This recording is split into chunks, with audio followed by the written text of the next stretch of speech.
is a presentation of Sertoba Media and Comey Media Incorporated.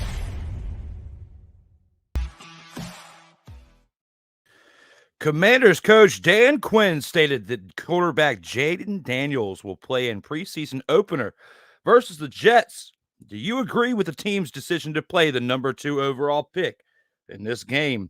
Former NFL coach Jon Gruden helps out at Chiefs practice, decked out in the team's gear. Do you think enough time has passed for him to get another chance at coaching in this league?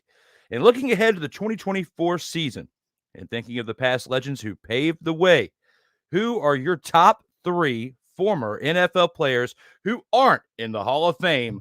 All of that and more on this edition of Total Football Talk.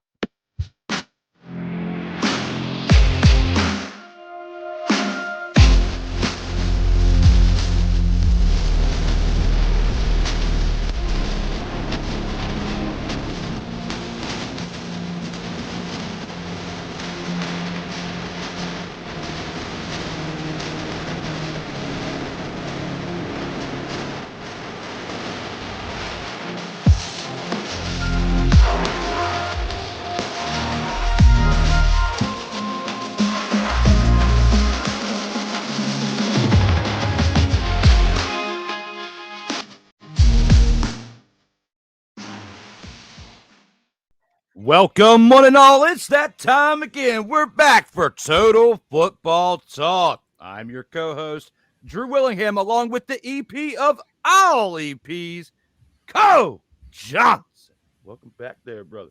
Yeah, how you doing? It's good to be back. Good to be seen, good to be heard, and good to be with you, man.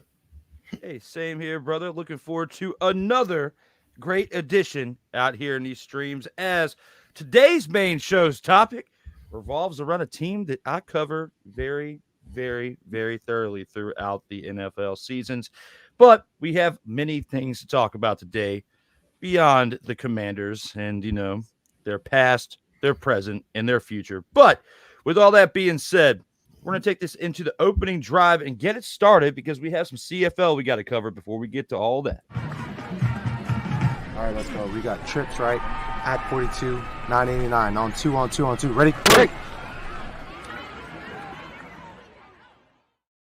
And here with the opening drive, we got to talk about what happened in Week 9 in CFL. And the team that had the bye week was the Ottawa Red Blacks. And when you look at the first game that we had Thursday, I think that you can definitely agree that Thursday night's game was absolutely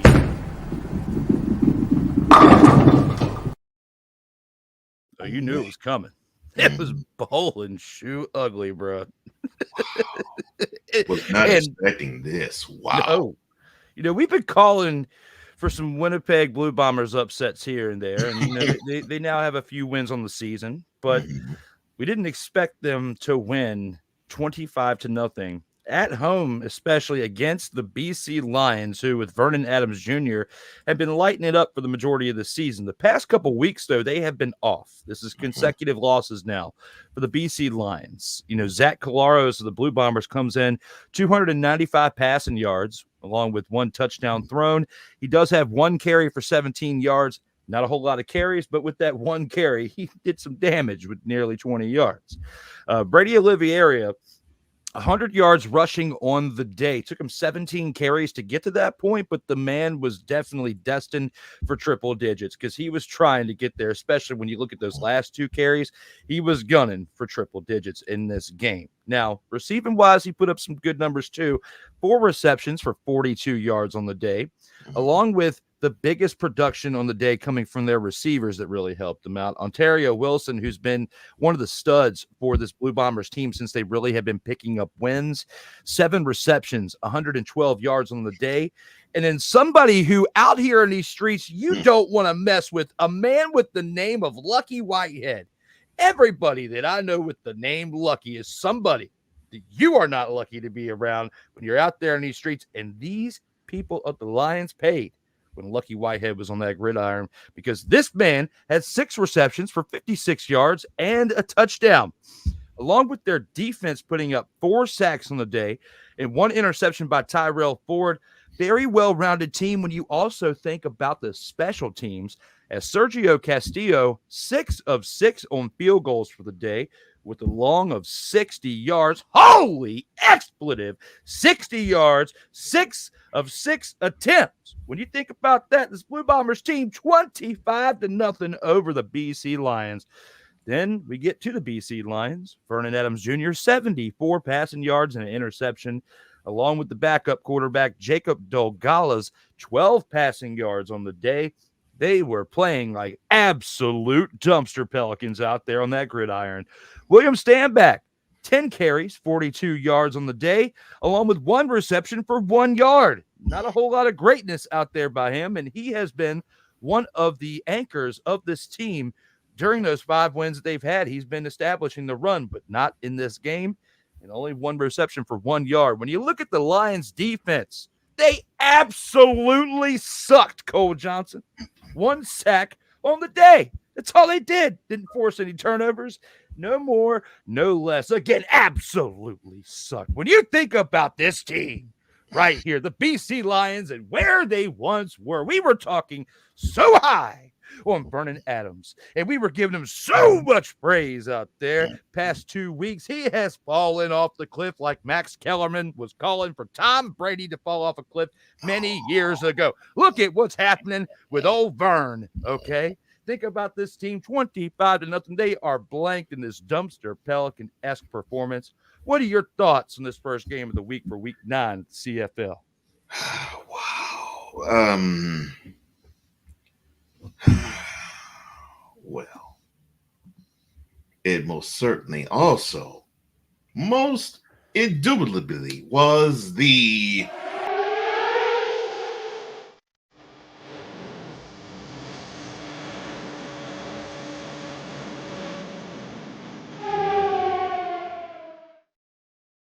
and we'll get to other surprises too, but I'll say this: the Lions picked a bad time to play their worst game.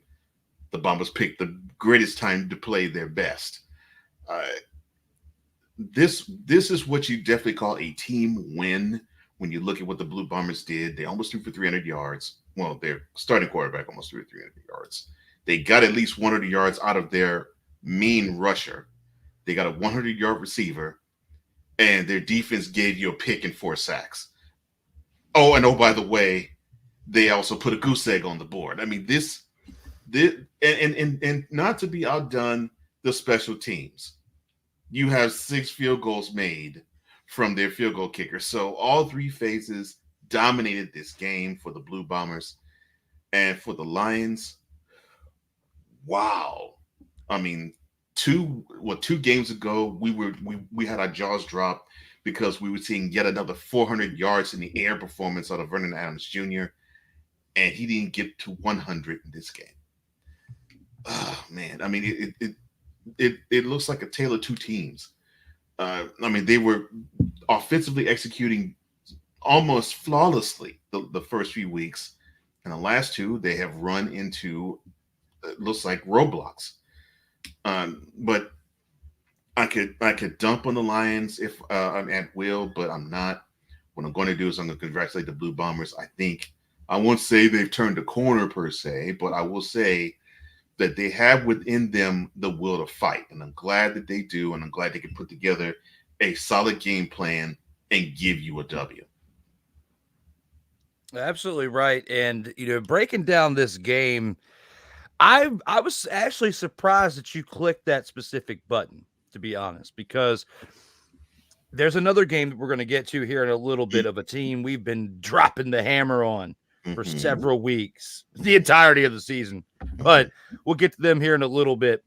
But I'm not mad at you clicking that button either, because when you think about the BC Lions, you and I both were putting them in the same category as the Alouettes, as a team that has fallen off the past couple of weeks as well. A team that I've been, happy watching, the Saskatchewan Roughriders. I mean, these teams, we've had, the Lions with those teams in the same category, in the same breath as talking about the greatest teams of the league currently. And we're not even at the halfway point of the year yet. Right. That's what we've been talking about.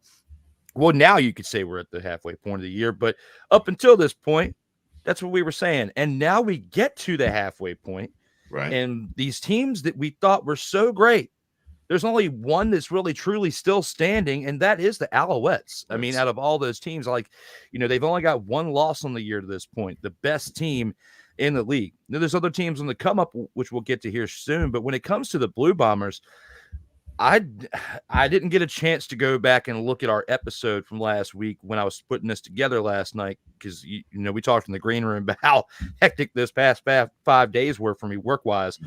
But thinking back on it, I don't recall us saying that the Blue Bombers were going to win this game. I think we both picked the Lions to win, and we were both like, oh, yeah, this one's going to be easy, if I'm remembering it right, along those lines. And then looking at this right here, I'll be honest, Thursday night, I didn't get a chance to watch the game. I've seen the highlights, but I didn't expect when I got up Friday and I was looking at what happened Thursday night that this was going to be the case, that we were going to lose 25-0 to the Blue Bombers.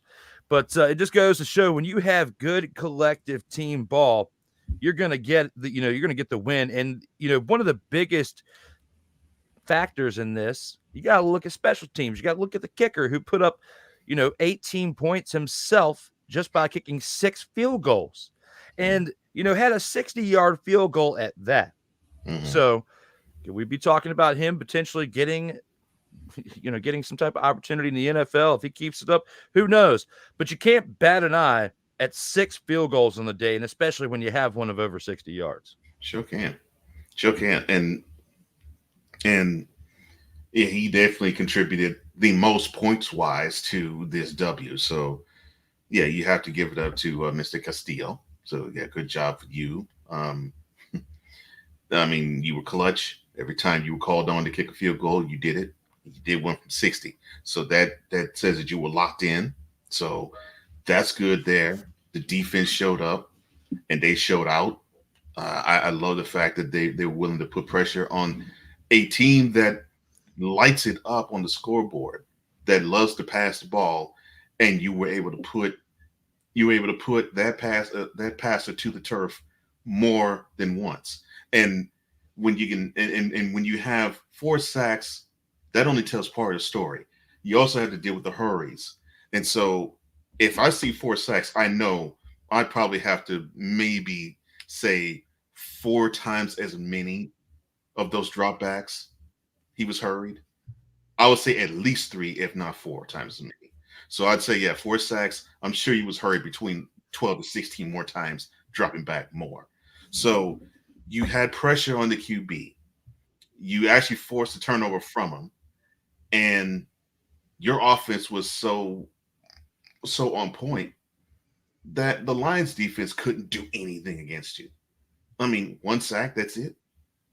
I mean, the only positive that you could probably take away from this game was that their defense only allowed 1 touchdown, but still, there were many times that the Blue Bombers' offense was in the red zone. So, yeah, kudos to the Blue Bombers. They came to play. They focused. They locked in. They did not cower, and they felt as though they were the better team. And Thursday night they were. Absolutely. Now, look forward to seeing what can transpire from this. If this could be the type of win for the Blue Bombers that helps them turn it around. There have been other people, Ryan McCarthy out there as well as one of them, which hopefully soon, I think, if I remember right, next week should fall in line with when he should be able to come on the show. I'll have to go back and double check my messages and reach out to him, but I think the 12th. So we should be able to get a little bit more CFL insight beginning next week, if all that is correct, and we'll see that here shortly. But I believe, if memory serves me correct, back when he filled in for you that one day when we had to move some things around for the In-N-Out Sports Debate, I think he was talking about the Blue Bombers and saying that don't be surprised if by this point in the year they've found a way to turn it around enough to where they might not be clicking on all cylinders, but they're doing what they need to get done in order to get wins. And even though they don't have a 500 record yet, it's looking like they might be able to possibly turn things around. So keep your eye out on the Blue Bombers, and we'll have to see in the coming weeks if they get to 500 for one, and if they can actually make a run by the end of the season and go for a Grey Cup. I think that might be a stretch, but I wouldn't be surprised if they get it together enough to where they're at least turning some heads out here. Yeah. And I think they could. I actually believe they could. And we'll have to see. Definitely great takes on that. We'll have to see going forward. Well, let's take it to the Friday game. So here with the Friday game, we have a team that we talked about as top of the league, and that is the Montreal Alouettes taking on the Hamilton Tiger Kitties. As they reverted back to Tiger Kitties status, you've got the Alouettes winning 33-16 on this away game in Hamilton. You got the battle of the backups here. Davis Alexander and Caleb Evans both playing quarterback as Cody Fajardo is still out for the Alouettes here. Then you also have the fact that, your backup quarterback, Davis Alexander, 262 passing yards, a touchdown, an interception, along with 2 carries for 16 yards on the day. There we go. It's a little loud. 262 passing yards on the day for Davis Alexander with a touchdown and an interception, along with 2 carries for 16 yards. Caleb Evans, 39 passing yards with a touchdown, along with 3 carries for 10 yards on the day and a touchdown. Walter Fletcher, 8 carries, 56 yards and a touchdown as well, with 3 receptions for 28 yards. Tyson Philpott, 5 receptions, 82 yards on the day, along with Charleston Rambo's 4 receptions for 86 yards and a touchdown. Alouettes defense, 1 sack with 2 interceptions by Kabian Ento and Bryce Hide the Puddin' Pop Cosby. When you look at all that, these interceptions out here for the defense, that was a contribution for the team by Kabian Ento and Bryce Hide the Puddin' Pop Cosby. Bo Levi Mitchell, though, 240 passing yards on the day with a touchdown and 2 interceptions. James Butler, 12 carries for 69 yards, along with 7 receptions for 41 yards. Tim White's 3 receptions for 45 yards and a touchdown, along with Shamar Bridges, 9 receptions for 76 yards. The Tiger Cats defense, they go back to the man who sells you insurance, Kenneth George Jr. with the interception, along with 3 sacks of the day by the defense. When you put all that in perspective and think about how this rounded out, of course, when you got to rely on the man who sells insurance to bring in your lone interception for the Tiger Kitties, things are not going to balance out real well. What are your thoughts when it comes to the Montreal Alouettes coming to town and defeating this Hamilton Tiger Kitties team? Well, a defensive effort rather wasted for the Tiger Kitties. Lord have mercy. They put pressure on the backup QB for Alouettes, but it just wasn't enough. They couldn't come up with the key stops, and that's unfortunate for them. And the Alouettes had to play to the next man up. They did a great job last week in doing so. Now they have furthered doing that this week. And give credit to the Alouettes defense. They have held the second straight team to 16 points. So although the defense has not put up great stats, I mean, a sack and 2 picks, but another part of what a defense is supposed to do is to stop the opposing offense from getting into the end zone or even kicking the field goal. So they did their job from that aspect. In the Alouettes, it looks like they're digging deep into the next man up twice. So not only did the backup QB play, the third stringer played. So you had a chance to, I guess, witness how deep the Alouettes are, especially at QB. Again, I will stress this. Everything else is beautiful about them. The only thing I am not liking is their running attack. I mean, they rely too much on the QBs to run, and they need to have more out of their running game. Other than that, I would really love the Alouettes. That's the only aspect about them I don't like. And as for the Tiger Cats, 240 yards passing is not bad, but the 2 picks are from Bo Levi. I get that you probably couldn't run the ball as much because you were down, and normally when you're down, you throw more. So I get that too, but not the greatest of performances from the Tiger Cats at home. And the Alouettes, this was more of a business-like victory. They could do more, and hopefully they will, but they still came out with a W on the road. Absolutely. And, I would say this was definitely expected. I mean, both of us called this last week. Mm-hmm. We were both calling for the Alouettes to win this game. Yeah. Looking at this, I'm not surprised. I was surprised that we had a man with the last name Cosby in this game, which is why I had to bring in Hot the Pudding Pop. So now, looking back at all of this,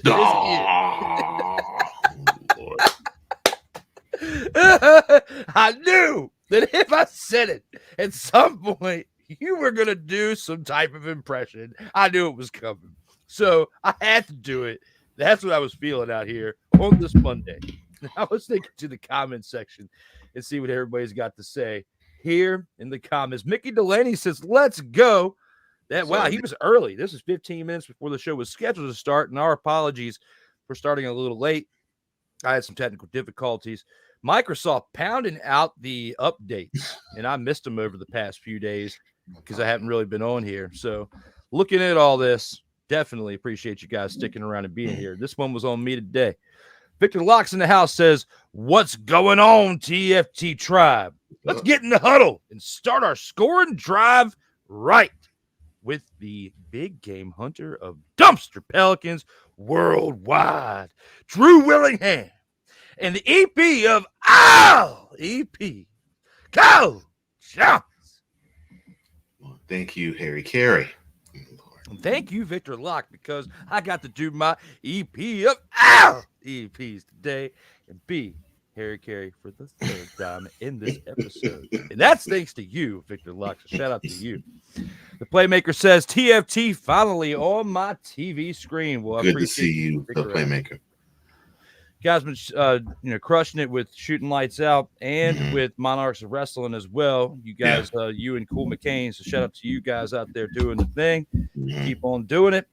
That's what you gotta do out here in these streams. Sick Diggy says, good morning, good afternoon, good evening, and good night, as it is 10:40 p.m. where he is. Good evening to you, sir.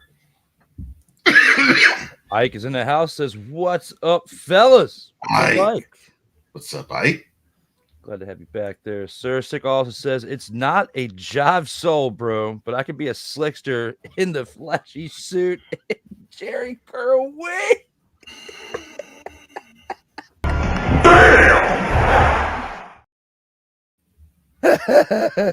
Well clicked.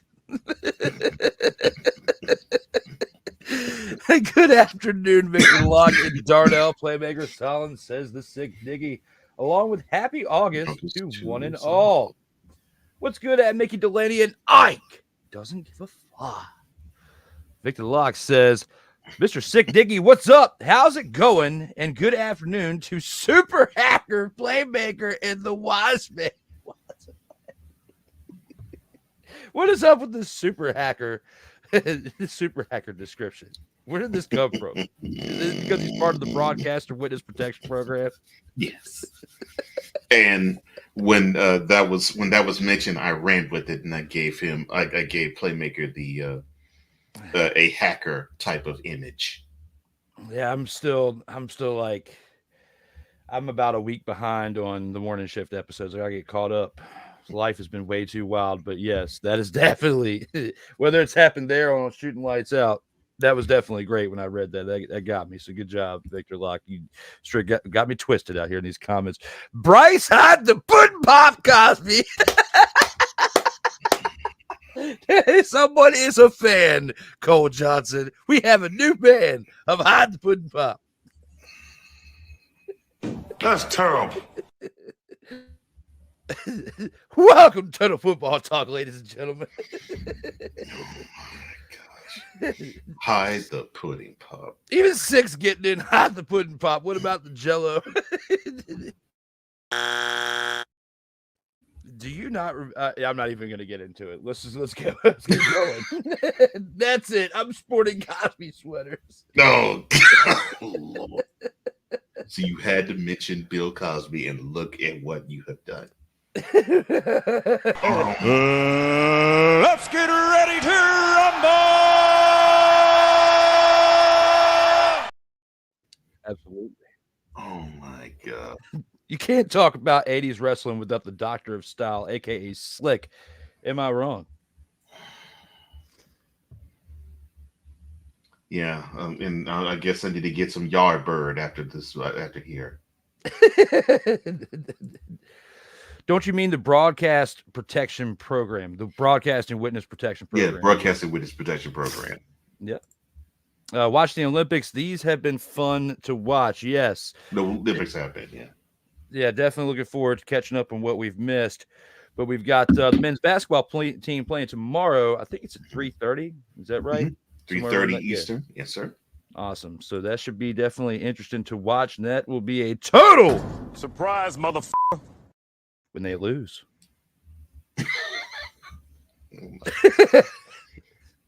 Because Yo King is going to let you down either in the quarterfinals or in the semifinals. Don't expect them to get the gold. Now back to football out here. Oh my God.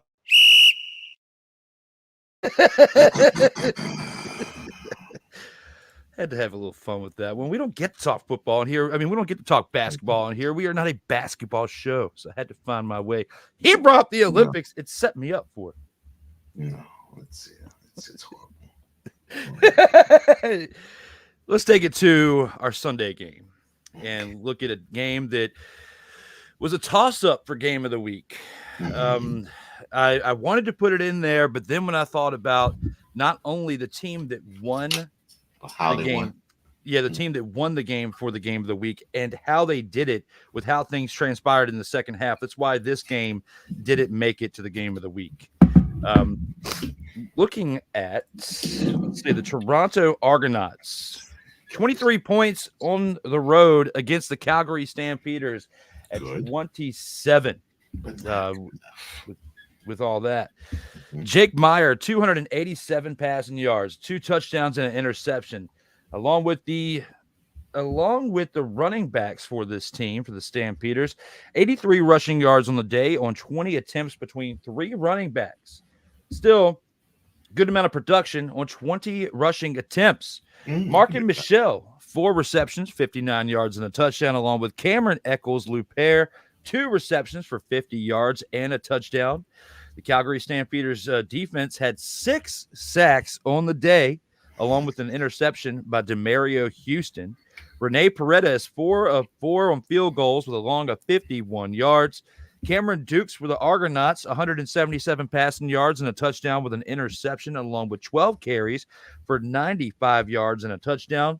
Kadeem Carey, only 8 carries for 31 yards and a touchdown, with 3 receptions for 20 yards. DeMonte Coxey's 4 receptions for 61 yards, along with Richie Sandini's 2 receptions for 34 yards and a touchdown. The Argonauts defense have 1 interception by Royce Mechie, but other than that, had a pretty quiet day. Cole, what are your thoughts when it comes to this game right here?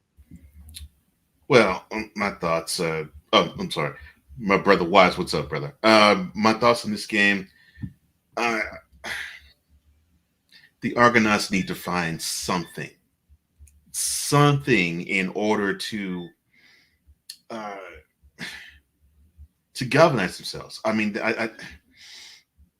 the offense played good in spurts. The defense played good in spurts, but no collective effort with both sides of the ball. And to me, I think they paid the price by not getting the one key stop they needed in a close game on the road. And the Stampeders, who I think needed to have the performance definitely on defense that they needed, and they got it. Putting, I don't care what type of QB that's in the NFL, you put a professional quarterback down the turf 6 times, your defense is doing something. So kudos to the defense. The Stampeders defense won the day. The Stampede special teams won the day with 4 field goals. And the offense won the day because they almost threw for 300 yards, although they did throw a pick. Still, almost 300 yards in the air, almost 100 yards on the ground. And they were able to move the ball on the ground pretty well. I'll take 20 carries for 83 yards. That means every time they touched the ball, they were getting at least 4 yards a carry. I can handle that. So it means that the defense is on the sideline. Your defense is on the sideline. Your offense is on the field. You're chewing up clock. You're moving the ball down the field. The Argonauts needed to have those types of drives. They did not have enough of them. And I can look at that by the stats. The running game was atrocious. Yes, I know. The starting QB ran for almost 100 yards. The way I think you have to understand how I look at stats, when I see a QB that runs for almost 100 yards or even over 100 yards, I do not say, yay, the running game was there. No, because the running back should not run for that many yards. I'm looking for the others that are actually paid to run the ball. And when I see the leading running back getter, notice I said running back getter, not leading rusher, because I could say, well, the leading rusher is the QB. No, leading running back getter, getting me only 31 yards. That just doesn't cut it. You need to have that person bring you the W with having more carries and more yards, and not have it rely on an athletic QB running for his life. And this is proof right here. So you could say, well, yeah, the Argonauts, they as a team ran for over 100 yards because QB ran for almost 100 yards. Yeah, they still walked away from Calgary with an L, and they should have walked away with an L because the team is playing out of sorts, and they've been playing out of sorts for a minute. Other than that W in Montreal, and they have not really been in sync. In Calgary, they've not been in sync either, but I think this was a good game for them to get in sync. And actually, this is, in terms of a collective, it's the best I've seen them look, and I'm liking that. I'm motivated by what I'm seeing from the Stampeders, and hope that they can take that for the second half of the season. Argonauts kind of reminded me of the Baltimore Ravens of the past. I mean, and we'll see if they've evolved with their additions with Derrick Henry and stuff over this offseason. We'll get to that in the coming weeks. But they reminded me of the Ravens in the sense of having to rely on their quarterback to do too much, with having to run the ball. Like you said, having to have almost 100 yards by your quarterback, but still getting the loss. Now, it wasn't like they got mollywopped because they only lost by 4 points. It was a pretty close game. It was going back and forth throughout. Mainly, one team was waxing the first half. The other one was waxing the second half. But, we talk about teams that can establish the run. And it's like you said, having multiple pieces within the running back room who can do that. The other team did that by having 3 running backs who rotated it in and out, pardon the pun, to get the yards on the ground in order to get the win. Now, did they get over 100 yards? No. Were their individual stats really something to get excited about, like you were saying? No. But they did enough collectively to get the job done. Now, with what the Ravens have done this offseason, if they can establish the run with their running back to take the load off of their quarterback to where he can focus on staying in the pocket and throwing the ball, which is what he primarily gets paid to do, then they're going to have better success. This team and the Argonauts need to figure that out because they cannot keep leaning on their starting quarterback, and that being Cameron Dukes, to carry the load. There's been way too many games this year where he has been approaching 100 yards or even eclipsing 100 yards on the ground as a quarterback running the ball. It's only going to put you in a position to get hurt at some point, and they have got to get this figured out at some point in the near future because it's not going to look good if your starting quarterback goes down because he was running the ball. Now, if he's passing the ball and he's in the pocket and it's just football that happens in that moment, then I understand that. But when it comes to getting outside the pocket, you are live. We are live right now. You are live in the moment. You step outside the pocket, you are a runner. They can tackle you just like a running back or wide receiver or tight end would get tackled. So thinking about that, they got to do a better job at playing smart out there on that field when it comes to their quarterback and what they have going forward. And now taking a look at what we have for what it was hard to call for the game of the week. And that is between two teams here that played Saturday night. And it was a toss-up between the last game and this game here. But based on how things transpired in the fourth quarter, it kind of tipped the scales for me to be able to make this decision right here. And I think Cole will eventually agree when it comes to when we start talking about it, as the Edmonton Elks put up 42 points on the day against the Saskatchewan Roughriders, who put up only 31 points at home on Saturday, as Trey Ford was in the game with 252 passing yards, 2 touchdowns, and 1 interception. In this game, no McLeod Bethel-Thompson at the starting helm for the Elks, and it paid off, as he also had 5 carries for 46 yards on the day. The star of the team, though, was Javon Leake. 12 carries, 169 rushing yards. I love this. 3 touchdowns. Yes, sir. Absolutely. Yes, And sir. then the man on top of that put up 3 receptions for 26 yards, nearly 200 combined yards on the day, Cole. Absolutely insane. And he had some help with the receiving core, as Tevin Jones put up 3 receptions for 123 receiving yards and 2 touchdowns. Geno Lewis, 2 receptions for 41 yards as well. The Elks defense, 3 sacks and an interception by Cordell Jackson. When you look at the Saskatchewan Roughriders, they've got their backups in because they are banged up at quarterback and at running back still, as the backup quarterback puts up 306 passing yards on the day with 2 touchdowns and an interception. That quarterback being Shea Patterson, along with 4 carries for 30 yards and a touchdown. 3 combined touchdowns on the ground and in the air, but not enough to get this team the victory, as Frankie Hickson, the backup running back, 12 carries for 89 yards as well.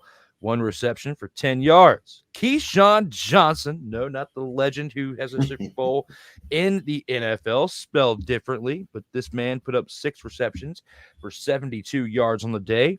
And my man, Aju, 3 receptions for 60 yards and a touchdown Bless as you. well for the receiver. Do what? Oh, you said bless you. Bless you. Thank you. The Rough Riders defense, 1 sack and 1 interception on the day by Roland Milligan. When you put all that in perspective, Cole, what are your thoughts when looking back on this game right here and the Saskatchewan Rough Riders taking the L?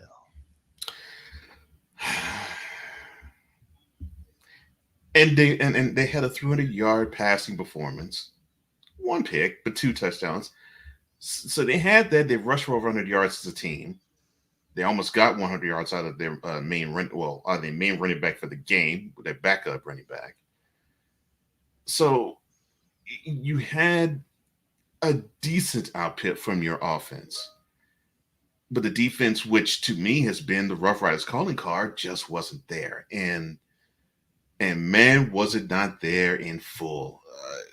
They allowed almost a 170-yard rusher, and allowed him to get three TDs on the ground. They allowed 250 passing yards in the air with 2 more touchdowns.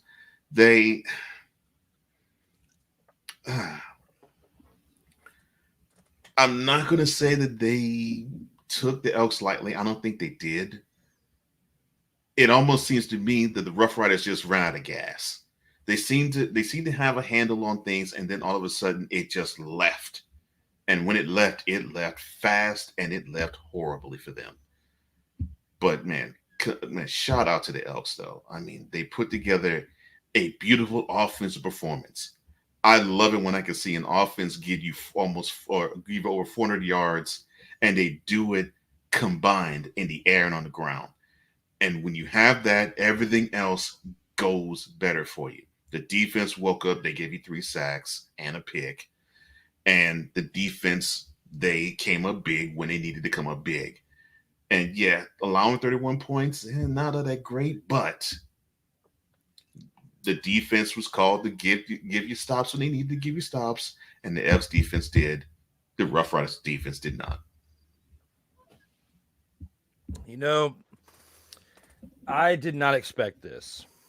I didn't either. Game. And that's why I'm not mad at you for clicking the button earlier, but this was going to be the game that I voted for to be as.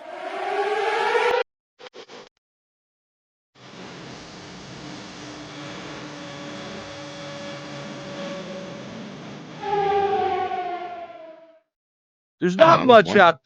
Yeah, absolutely. There's not much out there unless it comes to like sheer disrespect that really twists me up out here in these streets. But when it comes to this, upsets right here, I was definitely not good. I did not expect this. When this game transpired, I was at work. It was Saturday night. I was getting pummeled. Okay. And then afterwards, I look at the highlights and I'm like, wow, did not see this possible at all. And especially against a team that I have been pulling for several weeks. That being the Saskatchewan Roughriders, who, like the BC Lions, who have now had multiple weeks of deficits after being a part of the top of the league. That's why I was saying earlier, the only team out of the three teams that we were hyping up over the first month or month and a half, the only one that's still really standing tall is the Alouettes. The other ones, like the Roughriders, the Lions, they're kind of falling to the wayside. Now, does that mean that the Elks are on the come up? No. They are like the team that I predicted last season for the NFL to start 1-7 in the New York Giants. They are just like them right here because the Elks were 0-7 before they got their first win of the year. And now guess what? There is a 1-7 team in professional football, whether you like it or not. The truth hurts. Whether it's on the TV screen or in a text message, sometimes you just got to be smacked in the mouth to realize that you ain't as great as you think you are. We never said the Elks are great. But looking at the 1-7 team here, what do you got to say? Now, as we look at the worst team in the league to beat the Roughriders, do you think that it is over as far as the hype for the Roughriders, that they can't come back from this, from losing to the Elks? Is this more detrimental to them than the Blue Bombers beating the Lions? No, I don't think it is. I think what the Rough Riders have to understand is they now know that teams are going to gun for them, and even the teams well below them are gunning for them. So they now know they have to step up their effort. They can't just, and I don't think they did it, that they just roll their helmet on the field and all of a sudden teams will cower. No, I think their downfall this week with this game was, I think defensively they couldn't hang their hat on. We can get that one key stop, and we can take this game over. And they didn't get that key stop, and unfortunately, it just was an avalanche of, well, we just have to basically cut our losses. I think this was one of those anomaly type of things where it's like, okay, this is only happening in this game. I think we can be better, and I think this will serve as motivation. And believe me, I think the Alouettes W the week before should also serve as motivation too, for them to get better and for them to go back to the lab and really become the team that they were built to be, which from what I've seen these past couple months is they want to run, establish the run, pass off the run, and dominate defensively. So I think if they can get back to that, they'll be fine. And this is one of those where I think a defense coordinator can smile wide and say, you see why we stress the fundamentals here? You see why we stress effort? This 42 is why. This is something we don't want to see. We basically want to see 42 points maybe scored in 3 games, not 1. And when you have this, that just tells you need to work and do better. So I think this will motivate them. I don't think this will be I don't think this is a portent of things to come. I think this is a wake-up call personally. I agree with that. That's why I wanted to ask you, because I knew that you were going to give me a great in-depth analysis when it comes to that take right there. And speaking of in-depth analysis, you got to read this one off, Cole. Oh, Lord. I'm glad I got a good squig. Now, I know that this is Total Football Talk and not the morning shift, but I love this segment. Oh, you mean you love this segment? This has been yet another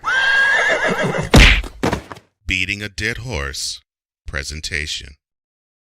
Where did you put that in there? Where did you put that in there? I've been waiting. That was like Christmas. I saw that. I was like, "Oh, this is gonna be perfect." I've been slacking on Total Football Talk reels the past couple weeks due to my work schedule. That is definitely going to be made into one. Yes, because you just clicked the button, and then I was like, "Where did that come from?" That was great. When the quarterback leads the team in rushing yards, one has to ask if the quarterback has any trust in his running backs, both on and off the field. Drop that mic, Sig. There you go. Yes. And being on football teams, that is a fair question to ask, and more than likely it leans toward the affirmative. And it's unfortunate. It's unfortunate it leads to affirmative because what a quarterback is supposed to do is to trust in the other 10 to do their jobs. The 5 in front to protect him and the running backs, and to get the ball in the best places as he possibly can to the other 5. And if he can't make his tight end or tight ends, wide receivers, and running back or running backs look good, and he has to actually have that glory all to himself, you're going to have others check out on him. And if there is one position you do not want to have, that if there's one position you at least would like to afford to have the rest of the team check out on, that's the QB, because he is normally the leader of the team. And when that happens, the morale goes down the drain, and you don't want that.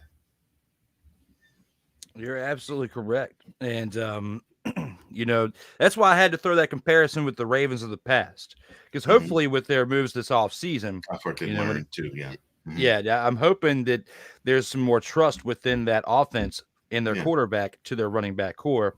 But this team that we just spoke about here definitely has to get on the bright side of it, because when you have your quarterback, that being, Cameron Dukes, running for what he's doing, the Argonauts definitely paid the price in this one.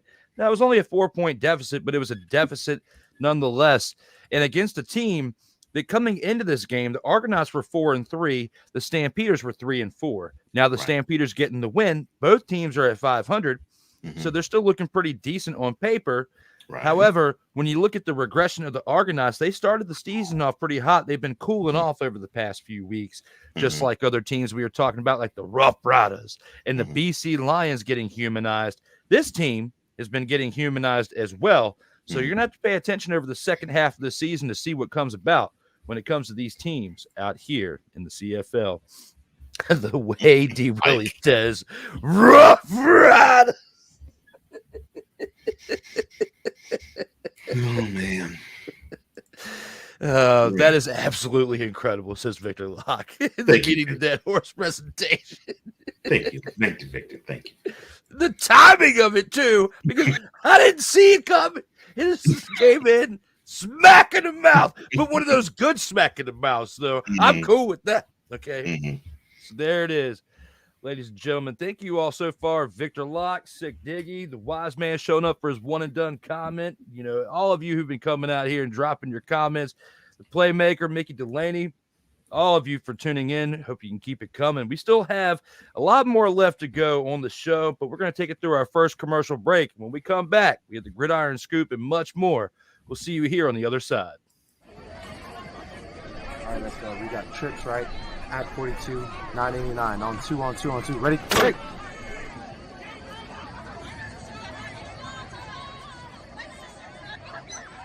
We're just getting started. Total Football Talk will return right after this.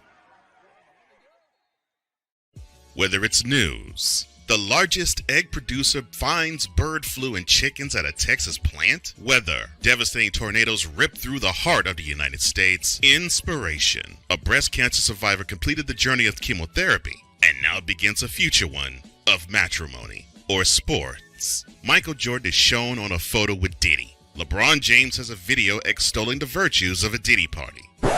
This has been yet another Beating a Dead Horse presentation. We got you covered. BS3 Network, in association with Comey Media Incorporated, proudly present The Morning Shift with Cole Johnson. Live every weekday at 8 a.m. Eastern, 7 a.m. Central.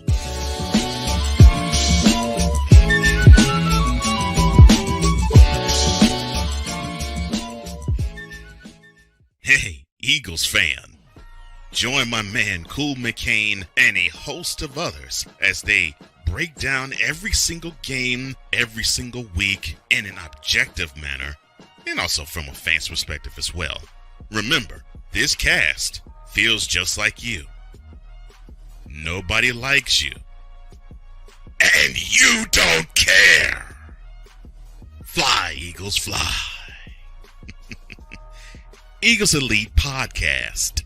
Every Wednesday at 8:30 p.m. Eastern on YouTube and other podcast outlets.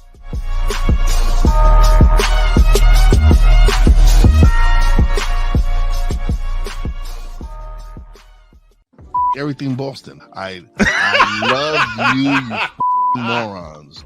New Kids on the Block, New Edition. Dear whatever the law firm is. Sincerely, the U.S. Supreme Court. Ben Affleck, Matt Damon. Go yourself again, Jason.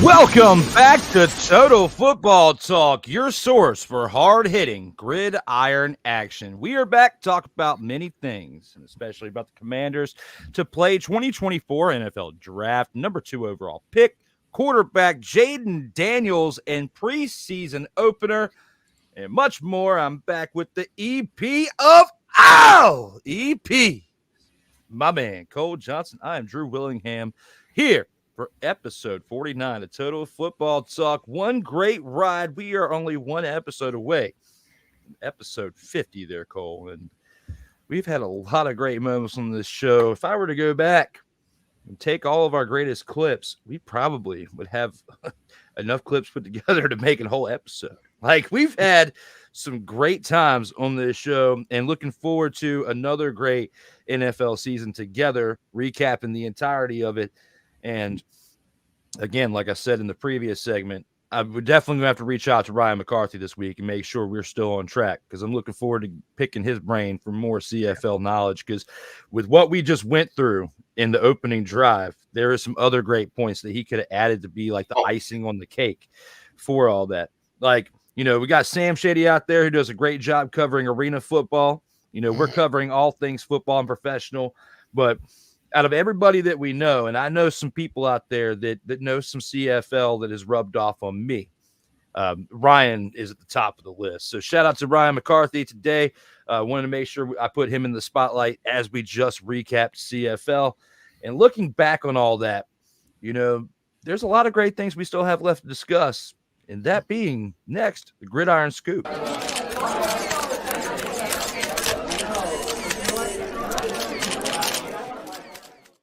You know, this is the first of 2 times I'm going to talk about this man tonight.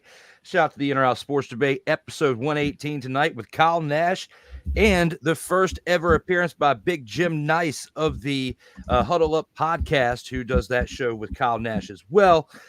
Got to look at this topic that we have first. on this slate. And, Tyreek Hill, the wide receiver of the Dolphins, signs a 3-year, $90 million deal with $65 million guaranteed with the Miami Dolphins, combined with his current contract that guarantees him with $106.5 million over the next 4 years. Does he deserve to be the highest paid wide receiver in NFL history, Cole? I really do like Tyreek. I like him a lot. Yeah. I mean, he's a great receiver. Hell to the no, to the no, no, no, no. Hell no, no, to the no, no. I knew it was coming. Good receiver, no question about it. He's one of the best in this era. But to say he's the best to warrant having a contract of this stature, not really. But I get why. He has the breakneck speed where he can take tops off defenses. He can make an offense explosive. Just look at how the Chiefs defense had to switch up and change after he left them, and look how he has dynamically changed the Dolphins offense just with his addition. So I get why he's getting the money. I get why he gets the attention, and I get why people will probably think, well, yeah, he's a great receiver, and he is. But he doesn't strike you as Jerry Rice, Larry Fitzgerald, Terrell Owens, Randy Moss. He doesn't strike you as that. And until a wide receiver strikes me as those types of receivers, heck, even Steve Largent, you strike me as that, then maybe we could talk. But until then, no, I can't really say that. Not with Tyreek.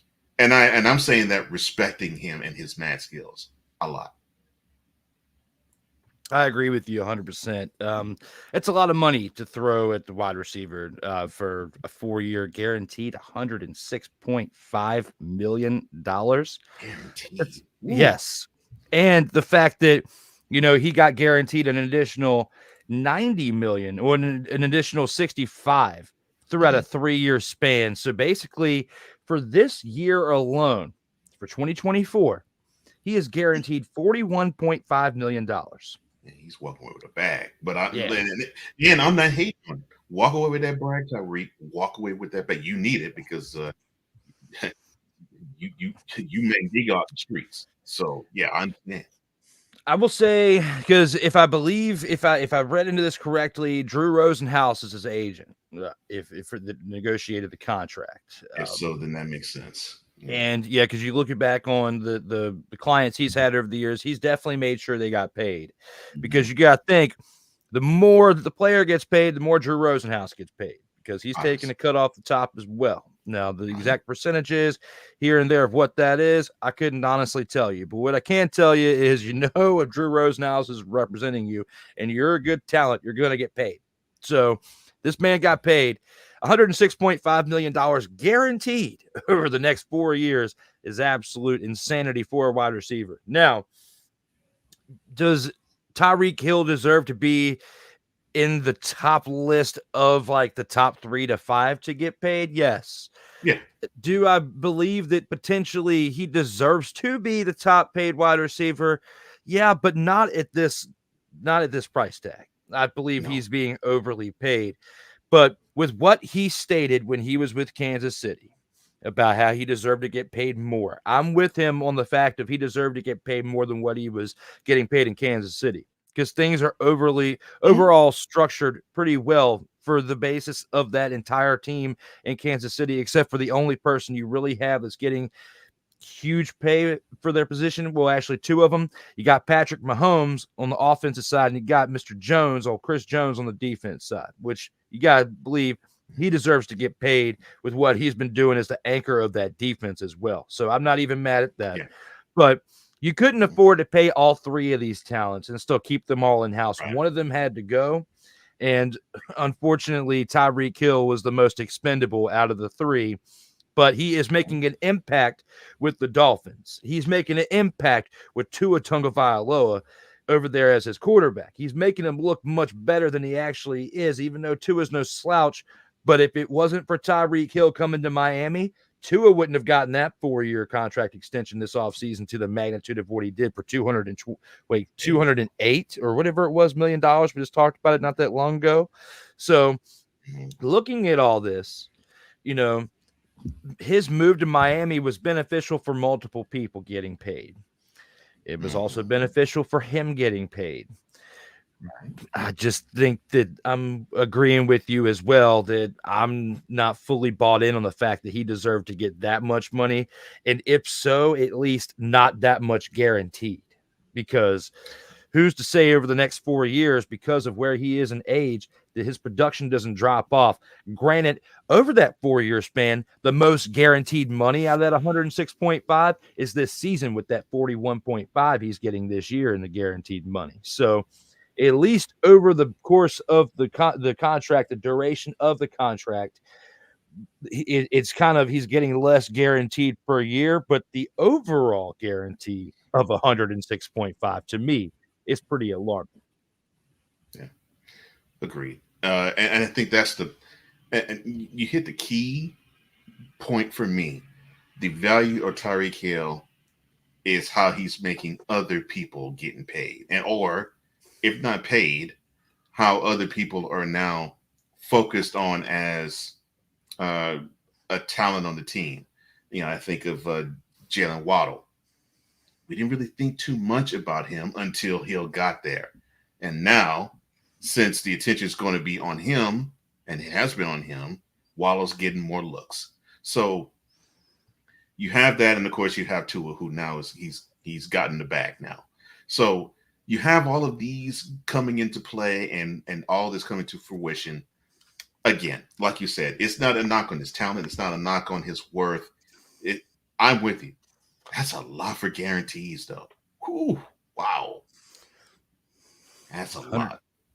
$106.5 million. I just want to hold half of it. I'm not talking about the half of that. I'm like $500,000. Let me hold $500K. I would be happy. But we'll get to that at another point, day and time. Right here and now, Tyreek Hill, count your lucky stars, your lucky blessings, and hopefully you can live up to that contract because, you know, it's been historically proven. There's not many people that get paid we'll say triple digits in millions, like 100+ million, or at least in guarantees, and live up to the contract as far as the entirety of the duration of time. We've had players that do well the first season, drop off throughout the middle duration of the contract, and then by the end they start playing up again so that way they can get paid one more time. You know, we've seen that, but overall, and especially when it comes to wide receivers, the big time contracts, by the end of the contract, they don't get anything close to what they received in the first one. I will say with Tyreek Hill, his first extension that he had, you know, a year or so ago, because this is the second contract. Not maybe people realize this, the second contract he's signed since he's come over to Miami. He's only been there for 2 seasons. And the current deal was expiring after this season. He had 1 year left on the deal, which is why with his recently signed contract this past Saturday, everything adds up to $106.5 million in guarantees. So Drew Rosenhaus, his agent, has definitely been looking out for him very, very well to where his man and himself are getting paid. So keep an eye on that when it comes to Tyreek Hill, his production, and how things turn about over the next 4 seasons. Continuing on with the Gridiron Scoop, we have something else to discuss. You know, there's been some people out here acting like some snowflakes about the new dynamic kickoff rule. And before we get to that, we do have a few comments that I do want to address before we go any further. And the Playmaker's already messing with me, says, to mess with Drew, men's volleyball is going to the city. Go ahead, men's volleyball. Doesn't matter because Yo King is still going to get served the...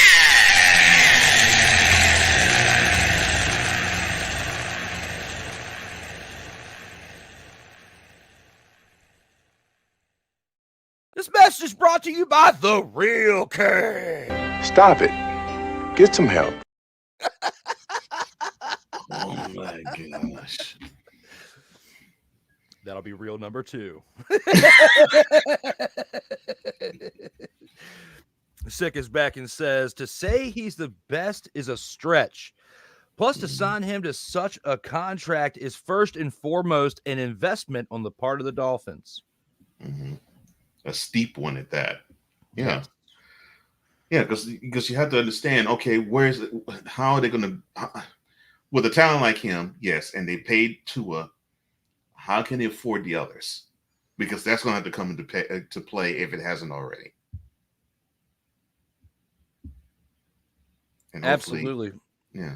We're going to have to see how things pan out with that one, too. And he adds to that with, even if the Dolphins were to sign him to such a contract, could he be a big return on the investment? It's not even if the contract has already been signed. It was this past Saturday. Right. Yeah, here's my question. What's the Dolphins salary cap? Secondly, how much financial wiggle room does the team have?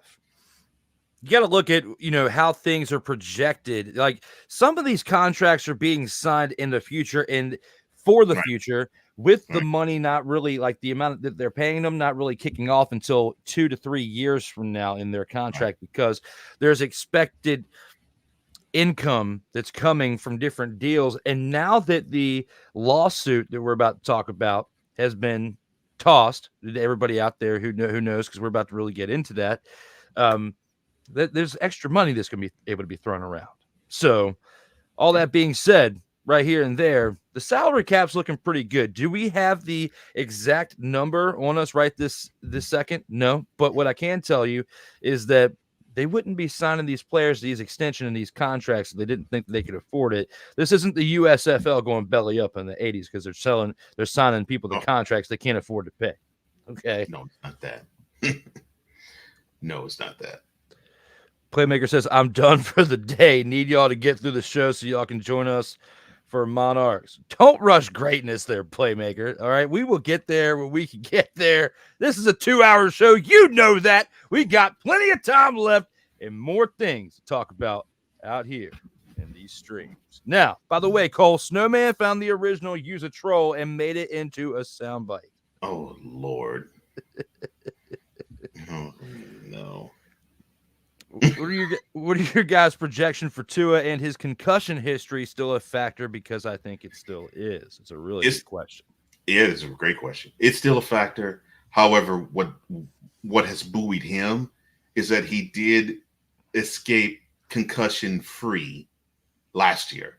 So now if both he and the team can monitor his situation like they did this past year going forward, but making it even more of an important thing, because they've already said it.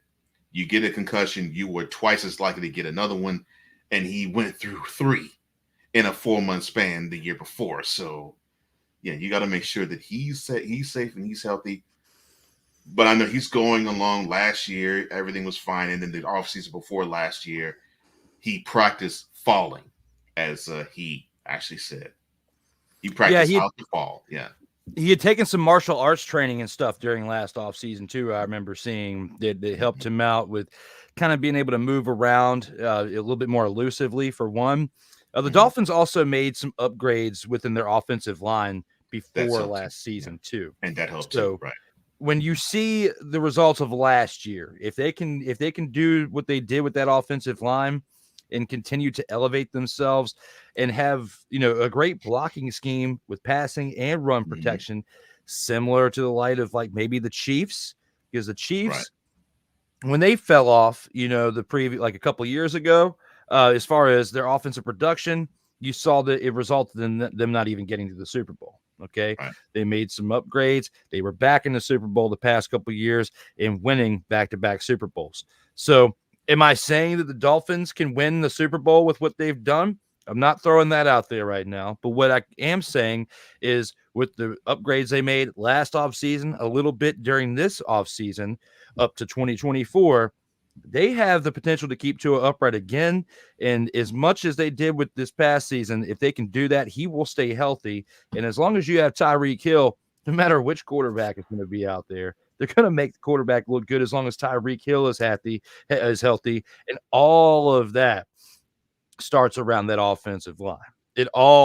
Everything within the offense begins with the foundation of the offensive line. You cannot establish the run without a great offensive line. You cannot then have play action passes with great offensive line. You cannot even do your shotgun formation properly without the stability of your offensive line. So because of what they did within the work there, that's why we saw Tua stay upright more last year. That's why we didn't have any concussion issues last year. And that's why, based on your question here, I don't think that that's going to be as much of a factor as you think it is, unless there is a breakdown within the offensive line somewhere. And we shall see between week 1 and week 18 if that comes to fruition and if that stays true. And to your point, the running game actually became more of a focal point last year too. Oh, what a surprise. Because the offensive line was better. So, absolutely. Yeah. And Ike says he's still rolling over Bryce Hyde, the pudding pop Cosby.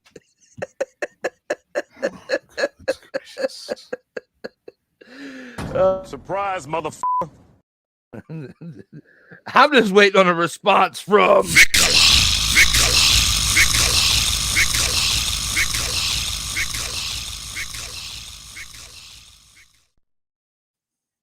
to everybody out there who has been dropping the dimes out here in the live chat.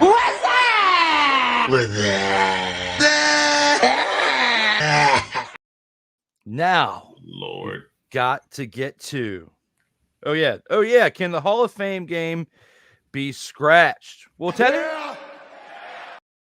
technically it was. When you think about the weather got it scratched. The weather knocked it out. The weather even said, "Oh, you know, the weather said this." Hell to the no, to the no, no, no. Hell no, to the no. Then it dropped the rain, the thunder, and the lightning, and then they called the game due to weather. Now, which I thought was adorable because by the time we get to week 16, 17. It's adorable. Because when we get to week 16, 17, and 18, and you have two teams that are gunning for a spot in the playoffs, it's going to be adorable when they call that game, or if they even say, we should call the game due to rain. No, they're going to still play. You think about, remember the game when the 49ers, several years ago, it was the 49ers and the Commanders. Mm-hmm. When they were playing, and they were sliding like it was a slip and slide out there in that field. Yes. Mm-hmm. So you really think that when it comes down to it, and one of these two teams at that point in the year needs the dub to get the playoff seeding or even to make the playoffs, you really think that ring, hey, it's a little unsafe than to be playing football out here in these gridiron fields? Yeah, let's just go ahead and call it because it's unsafe. No, it's not going to happen like that. They're going to keep on playing. It'll be a slip and slide, just like in the meaningless game between the 49ers and the then known as the Redskins at that time. And they weren't even playing for anything, but it was a regular season game. And the weather at that point reminded me of what we saw right here. It was because it was the Hall of Fame game, because it was a meaningless preseason game. That's why they shut it down. That's why I said adorable, because during the regular season, they will not make such a move. No, I agree with you. No, if that was the regular season game, we would have seen the conclusion of it. And before we move on to the next one, I'm getting Ike a couple of Cosby sweaters for Christmas. I'll even knit them myself if necessary. Oh, gosh, not knit them yourself. Oh, my gosh. Even the good Lord knew that the Bears are an absolute dumpster fire. This message was brought to you by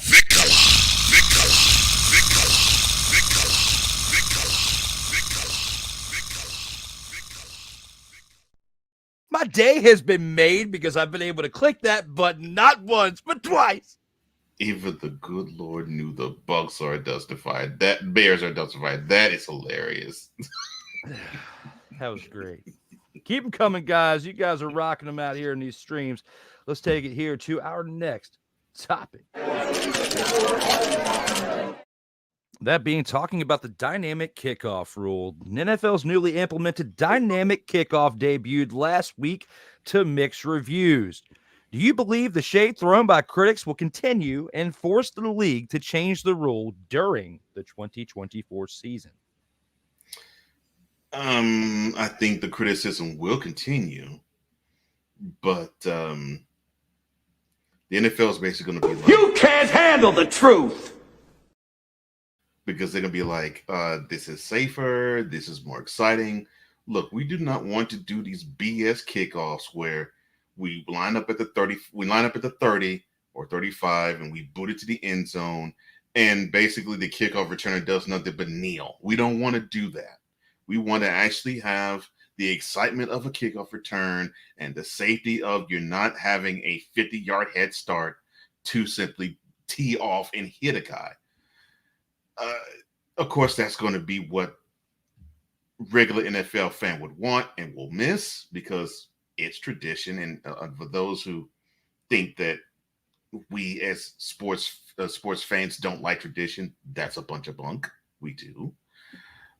So when we see something that switches up and changes like this, belly aching will happen. And that's what's going to happen. It's going to continue to happen because I'm sure they're going to probably think now with some of them, okay, so we can get rid of this crap and then the regular season will begin and the kickoffs will return to what I'm used to seeing. No, sir. This is the new normal. Get used to it. Yeah, I mean, you got to think about players like Pat McAfee. You know, he would have loved to play with this rule right here. Yeah. You get him more action. You look at his highlight reel and the amount of tackles that he had and the things that he did out there with the previous rules in effect. I mean, this just gives more action for the actual kicker to be a part of. Now, some kickers probably don't want to be a part of it. And I think of some legendary kickers of the past who probably would be a little bit squeamish of this fact right here. But I actually liked it. It looked like, you know, it keeps things more interesting. With the way things were set up last year, you know, it was just set up way too easy for the kick returners. Like they had a lot more open field to juke and jive and possibility of kickoff return touchdowns. If you get an actual kickoff return touchdown with today's newly implemented rule, then you are just that good. Because you were able to get through a lot of traffic to make it happen. So looking at it that way, you know, I'm looking at it on the positive side. I think for the future of football, it's actually really good. And it keeps things a little bit more interesting because usually when, you know, kickoffs would happen, that's like your time to go hit the restroom real quick. Okay. Nobody's really paying attention. It's kind of like the second or third match in the card of a wrestling premium live event. Okay, or formerly known as like a pay-per-view, you know, those type of matches, you're going to go grab your nachos and your cold ones, go use the restroom or whatever. When people are doing the kickoff special teams, you know, no offense to the people who play on special teams, the majority of fans just aren't really paying that much attention to that moment. To me, as time goes on, I feel like people are going to warm up to this whole new setup and get a little bit more invested and actually want to watch the dynamic kickoff. I am one with Cole who is not going to just throw it out, especially after watching only one game. We've only had the Hall of Fame game to see it. Now, by the end of this season, after seeing it more and more and watching all 32 teams utilize the rule within the game throughout the entirety of the season, could I change my opinion? Yes, we are entitled to change our opinion. But right here and now, I don't think that's going to happen. I like what I see, and I think I'm going to stick with my basic overall feeling when it comes to this dynamic kickoff. Now, the kickoff itself, I have no issue with at all. I think the part that I'm going to probably lock horns with just a little bit, I think they said that now you can only do onside kicks in the fourth quarter and if you're behind. Like you can't do it while you're ahead and you can't do it the other three quarters. And I'm thinking to myself, you're taking some strategy away, but I get why they do it because, well, I mean, heck, you have You have all this field where the kicker actually can kick the ball, and where you feel where the other 10 guys are, they're lined up basically 10 yards from where the 20 is. So I get that you can't really do onside kicks. I understand that. I'm thinking that is going to probably change, not during the year, probably sometime next year, because I'm getting the feeling you could probably get pushback there. However, how the kickoffs are in general, I have no issue with it at all. None. Guess we'll have to see how things pan out for the rest of this season. If you guys are watching on Comey Media or on Sartoba Media for the first time, please subscribe now and never miss out on new content. Click that notification bell. Click that like button. If you would as well, click that share button. Every little bit helps us grow in the algorithm out here in these streams. We now have something we got to get to that is, one of my favorite times of the week. That's where we talk about the grand champ of the week.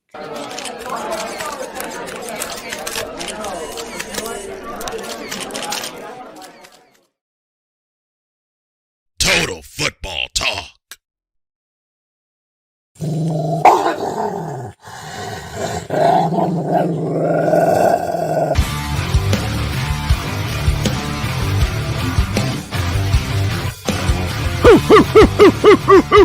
Where my dogs at? It's time for the grand champ of the week, and to give his first take of that, we must turn it on over to Go. Well, I know that you all are going to probably look at me like I have an eye in the middle of my forehead, but I'm going to go with the NFL on this one. And I have to give mad credit and much props to Harrison Butker. Now, who was this player that you may ask? Well, he is the current kicker for the Kansas City Chiefs, and he has been in the maelstrom of controversy ever since he had a commencement speech that he said back in May. Get him in hot water with the NFL until he had the highest selling jersey. Then the NFL, they backed it on up like a U-Haul truck. Well, now Mr. Harrison Butker is the highest paid kicker in the NFL, and I am so proud of him. That is how you're supposed to do it, sir. Take that power that you have, leverage it, and get the bag. So, Mr. Butker, congratulations, sir. You earned it, maybe with a little bit of IQ influence, not necessarily with the leg per se, but you got the bag. More power to you. Congratulations. You, your wife, and your family will be set for life. Well said. You went with special teams in a contract to go with your dog of the week, and this one was tough, because there was multiple things that happened in this past week that I could be like, I can go here, I can go there.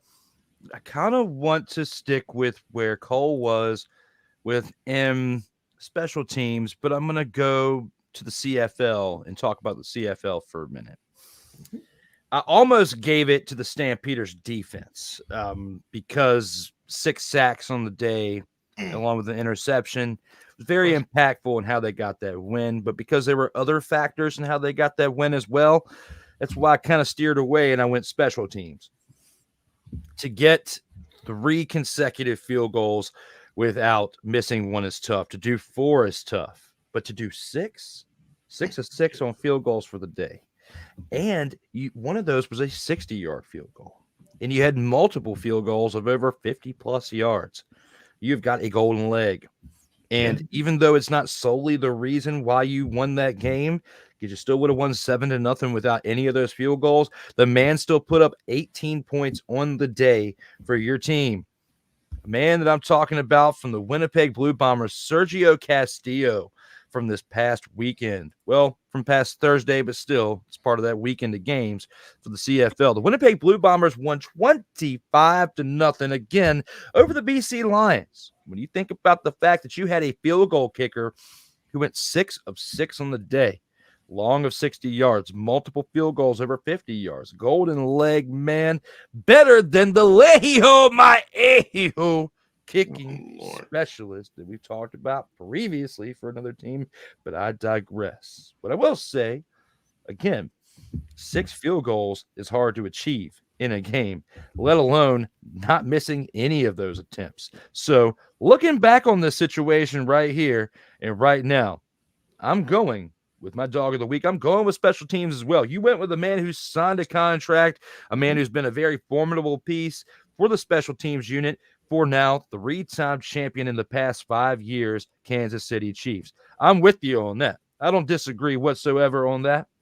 But I also have to give my flowers within special teams where they're due for a current situation, a professional sports team that is playing meaningful football in a meaningful league in the CFL for professional sports. They themselves might not be a meaningful team in the top of the charts, actually leading a division or one that we're gunning for, saying they're going for a Grey Cup run. But what I will say is you've got somebody here who's keeping you relevant, that being your kicker, who made 6 field goals on the day out of 6 attempts, multiple ones over 50 yards, and a long of 60. The man did his job, did it very well, and that's why he is my dog of the week.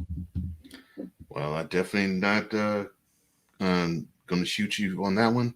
I thought you was going to pick him, actually. When I saw it, I was like, all right, I think he's going to pick him. So I'm going to leave that for him. But, yeah, I had to go with Butker. I was like, yeah, no, why not? And give him some props. I appreciate that, my man. As you know, we had some great picks out here in these streams with where we were going today for the Gridiron Scoop. We still have the featured attractions, the 2-minute drill, and much more left on this show. But before we do that, we're going to go to our last commercial break. We'll see you guys here on the other side. Coming up next, the featured attractions. This is Total Football Talk. Comey Media Incorporated, creating content magic in the real world. In a world where chronicles of the past are brought to the streams, whether the content is relatable or completely beyond your realm of life, there is no shadow of a doubt that this show is absolutely full of shenanigans. Get ready for D. Willie in the evening, this Sunday at 10:05 p.m. Eastern, exclusively on Sertoba Media, where the struggle is real to be awesome.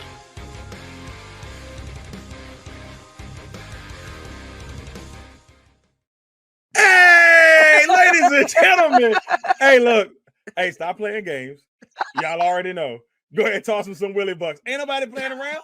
Hey, $ D Willie 87. Go ahead and hit him up on the Cash App and go ahead and give him some Willie the bucks. Look at Drew looking stoic, ladies and gentlemen. Stoic on that $10 bill. So go ahead, slide my man over some Willie bucks, and we good. That's all I'm saying. We good. Some Willie bucks. Sertoba Media, where the struggle is real to be awesome. Oh, yes. The tradition, the pageantry, the spectacle, the history, the slut. Wait. I gotta rep my brother's stuff right. All my DMV soldiers, stand up! And welcome to the Commander's Gridiron Report. You want your commanders to be repped right? Well, D. Willie is your man. Commander's Gridiron Report. Every Tuesday at 11:05 a.m. Eastern, 10:05 a.m. Central on the Sertoba Media YouTube channel. Music by J. Cool. Where my soldiers, right side, commanders. Where my soldiers, left side, commanders.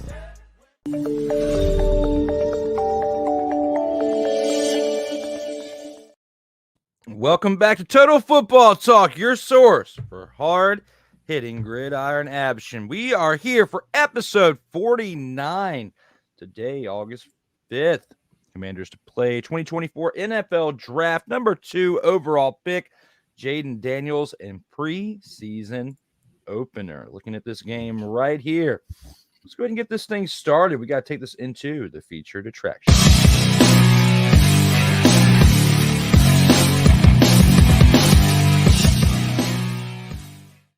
With the featured attractions at bay, we must look at Commanders coach Dan Quinn stated that rookie quarterback Jayden Daniels will play in preseason opener. Do you agree with the team's decision to play the 2024 number 2 overall pick in this particular game? I do. From the standpoint, it sounds like to me, and I hate to say it this way, that doesn't sound all that good for one Mr. Daniels. Because I would think if he impressed enough in camp, he probably would maybe get a drive or two. But the way this announcement was made, it almost makes you think that this is going to be like a quarter or maybe even a half, just to get the chance to see him get reps on an NFL field and to get him a look as to if he is good enough to be the guy that you roll with come mid-September. So to me, if Daniels is thinking, okay, well, I think this might be my chance to shine, and it could be, and he could shine, and he could impress, and he can possibly win the job, I guess. But the fact that Quinn had to announce it makes me think they don't think you're quite enough of a starter just yet, and you might need a little more work. So I think Daniels has to look at it that way, and hopefully if he does put a little more work in the quarterback room. I guess we shall see how much time he plays, because I was thinking very similar with what you were saying too, because of the way that it was announced. You know, there's a lot of hype. Me being one of them, saying that Jayden Daniels was going to be the starter week 1.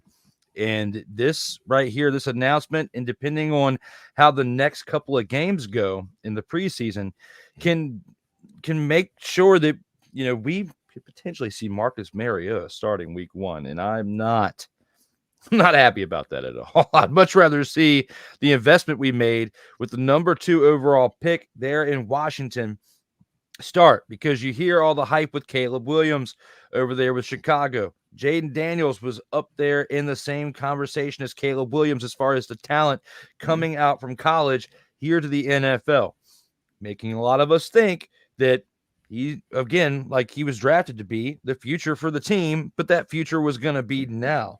So Marcus Mariota could be the bridge quarterback. We could see something very similar to what we saw, like, I'm not trying to compare it to Kansas City, but Alex Smith starting that first year, and then Patrick Mahomes coming in year 2. This could be very similar with how things go in Washington, as they still have other pieces within that team they're going to need to figure out.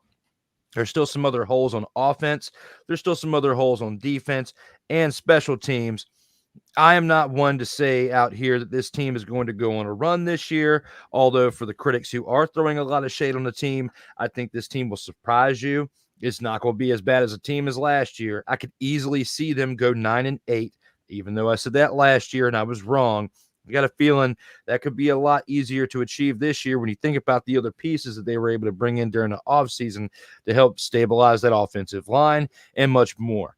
But when it comes to them not wanting to throw them to the wolves so much yet to start week 1 is what it looks like, that could also be a very good thing, because maybe Dan Quinn and company don't think that the rest of the team is up to par when it comes to the offensive side to protect him.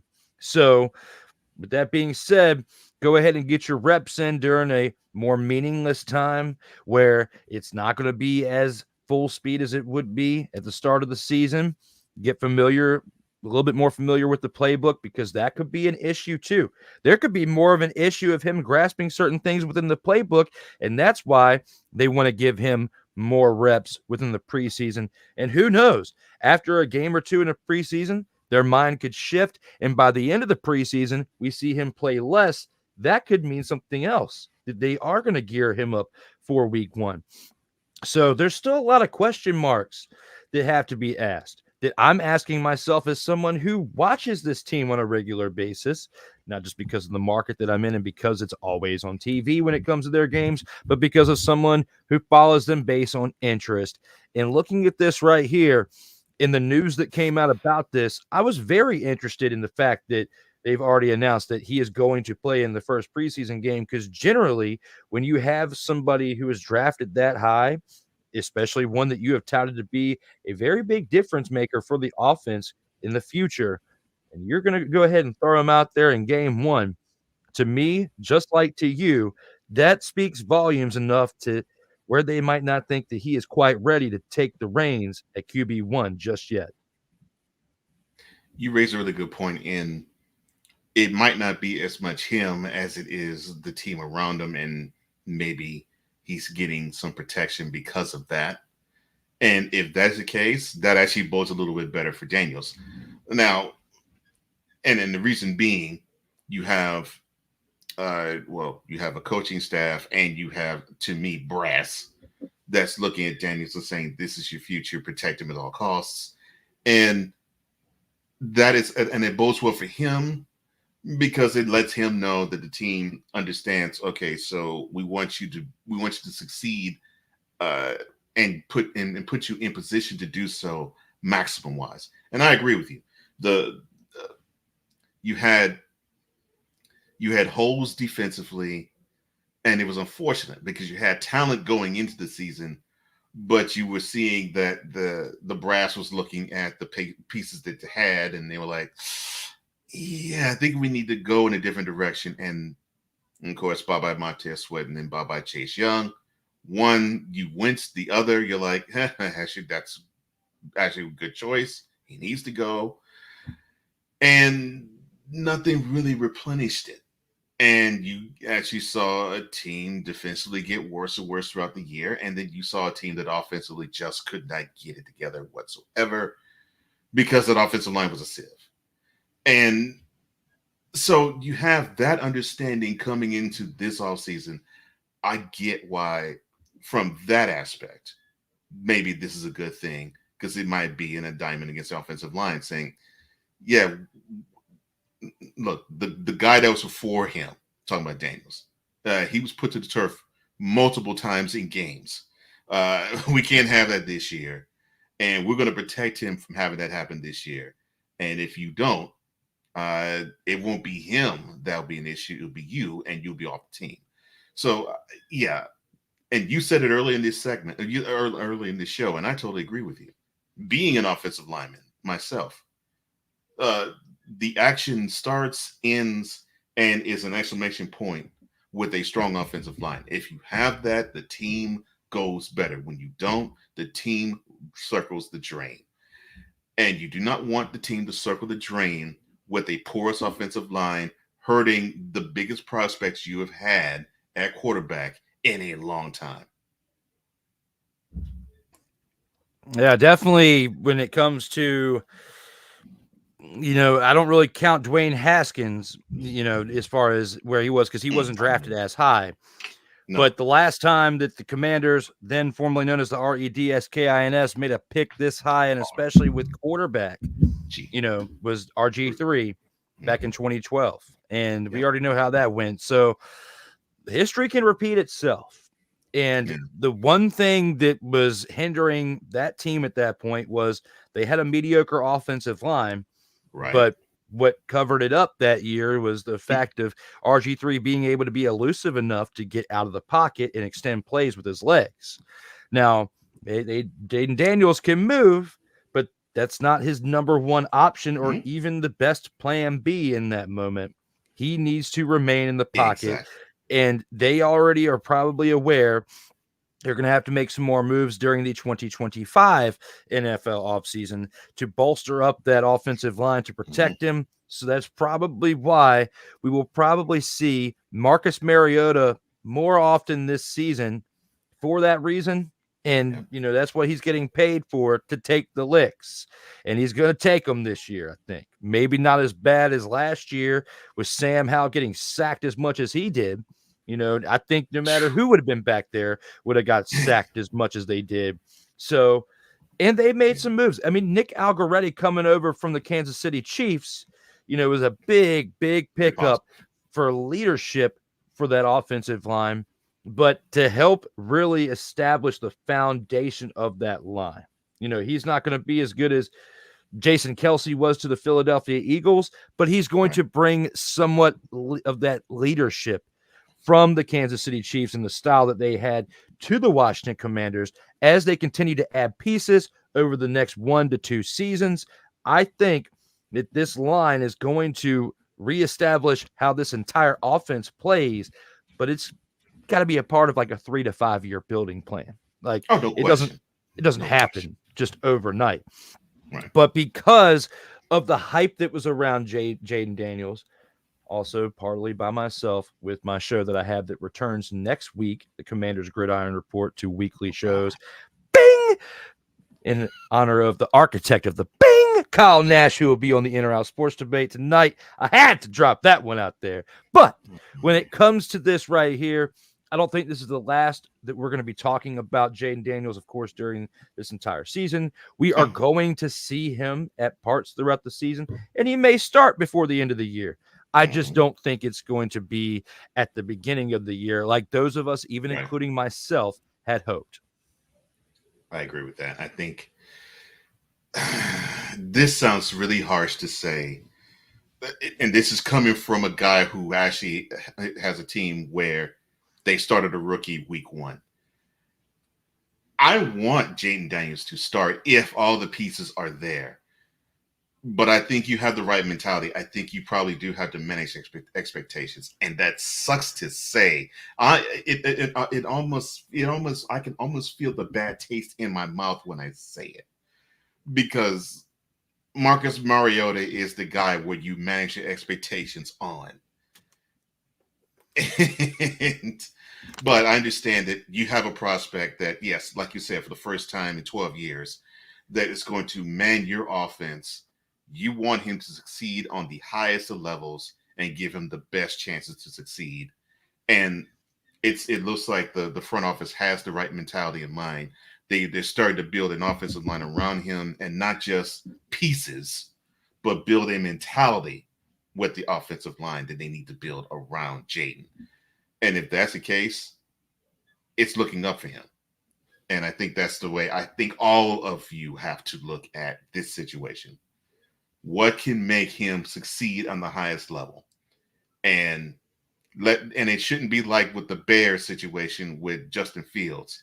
Oh, we drafted him. Let's put him out there. Let's push him out in the field. And all of a sudden, he's standing behind 5 300-pound turnstiles. No, you don't want that.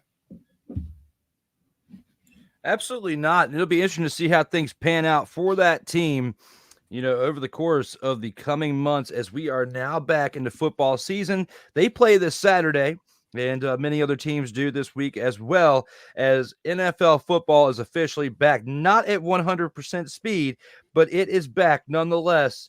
And we are definitely happy to be back on track to discuss NFL football. Hey, who's giving them the business? Now with our next topic here in the featured attractions, former NFL coach Jon Gruden helps out at Chiefs practice decked out in the team's gear.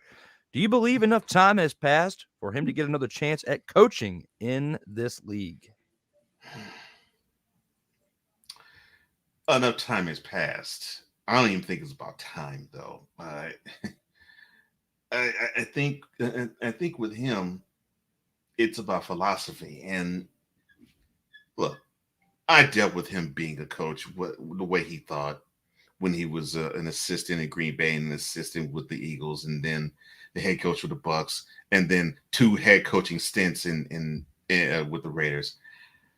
I'm fine with him being out there personally. However, when you say things that are injurious to different pockets that the Shield wants to embrace as fandom, they're going to probably make it extremely difficult. No, they're going to make it impossible for you to return.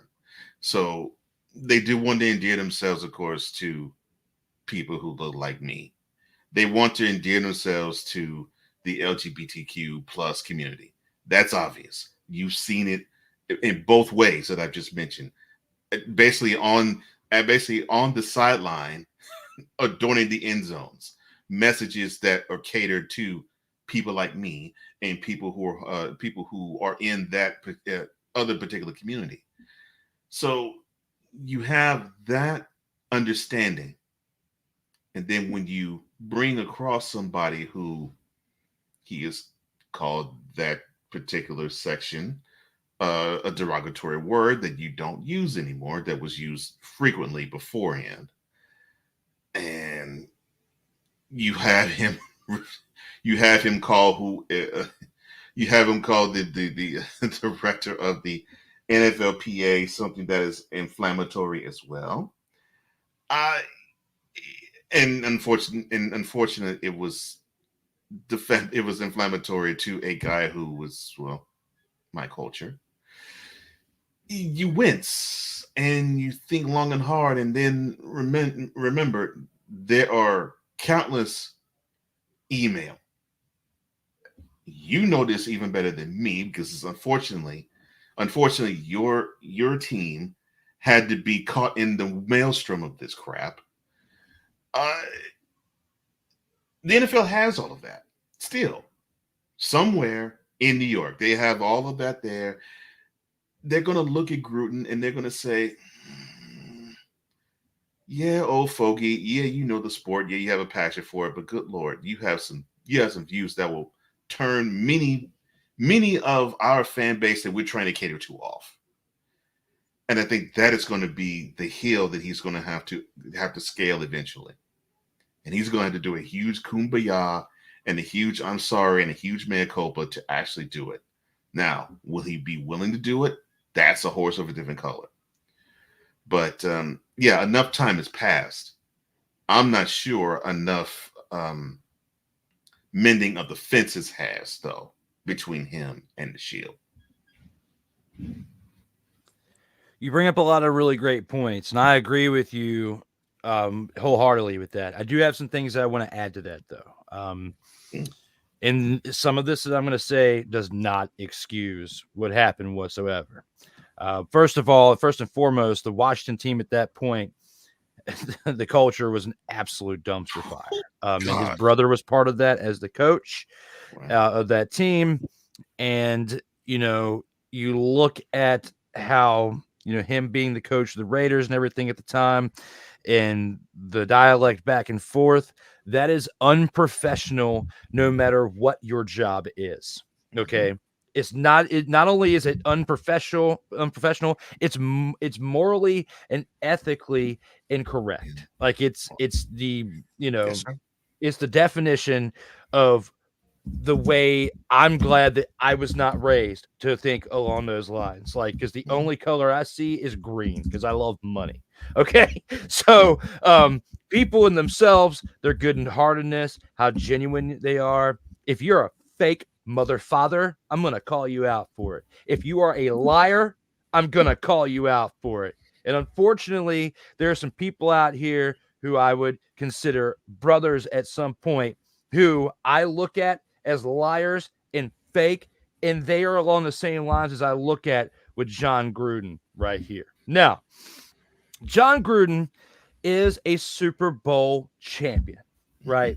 You could argue that a man by the name of Tony Dungy deserved that Super Bowl in Tampa Bay over Jon Gruden because the team was built and constructed by Tony Dungy. Luckily, he still got to create history in Indianapolis by becoming the first black head coach to get a Super Bowl victory, okay? Because he should have got it in Tampa Bay.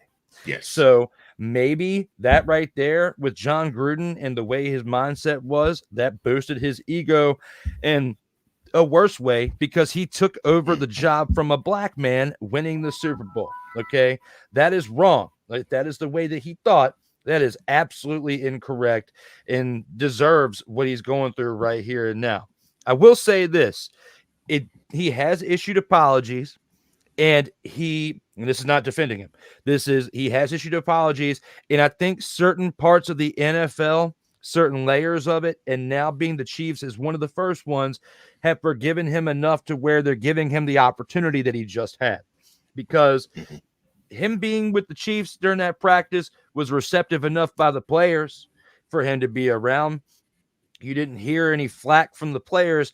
I feel like this is the beginning of the shift of the tide where, like, in professional wrestling, remember when Hulk Hogan did what he did and said what he said? And, you know, he was basically removed online from the Hall of Fame. But now, you know, years later, everything's smoothed over to the point to where we're starting to see Hulk Hogan in the, you know, Hall of Fame, going to big premium live events, still part of things, still hosting events. His name's still out there. You know, I'm not trying to fully compare Jon Gruden to Hulk Hogan, because Hulk Hogan is definitely on a bigger level in his profession than what Jon Gruden was for the NFL. Because if Jon Gruden was at Hulk Hogan's status, then we probably would see him come back a little bit sooner than he has. But I digress with that. What I am going to say is this. You cannot defend what Jon Gruden did. Because when it comes to your morals, when it comes to your ethics, when it comes to how you carry yourself, you know, the negative parts of you are eventually, that slip through the cracks on a daily basis, are eventually going to come to fruition if they are big enough problem. If you don't think or morally correct, you say of what Jon Gruden did, and especially in email text form, eventually it's going to come out. And, you know, I am very big. Like, I don't like communicating in text if it's more than like a couple sentences. But some certain text, and right here and right now, I have to look at this situation right here with Jon Gruden and say that his future, no matter how much he tries, is going to be impacted, because people are going to think back on that time. He's still not going to get a job. I don't think he's going to get a head coaching job in the NFL. Could we see him be like an offensive coordinator somewhere? Potentially, yes. But as a head coach, the man who is the face of the franchise, a man who is supposed to be the quote unquote leader of the team, do I see him being the actual head man again? No. And it's for this situation right here. And he, like you said, on the Hill, I think he died on the Hill that day that he had to resign from the Raiders.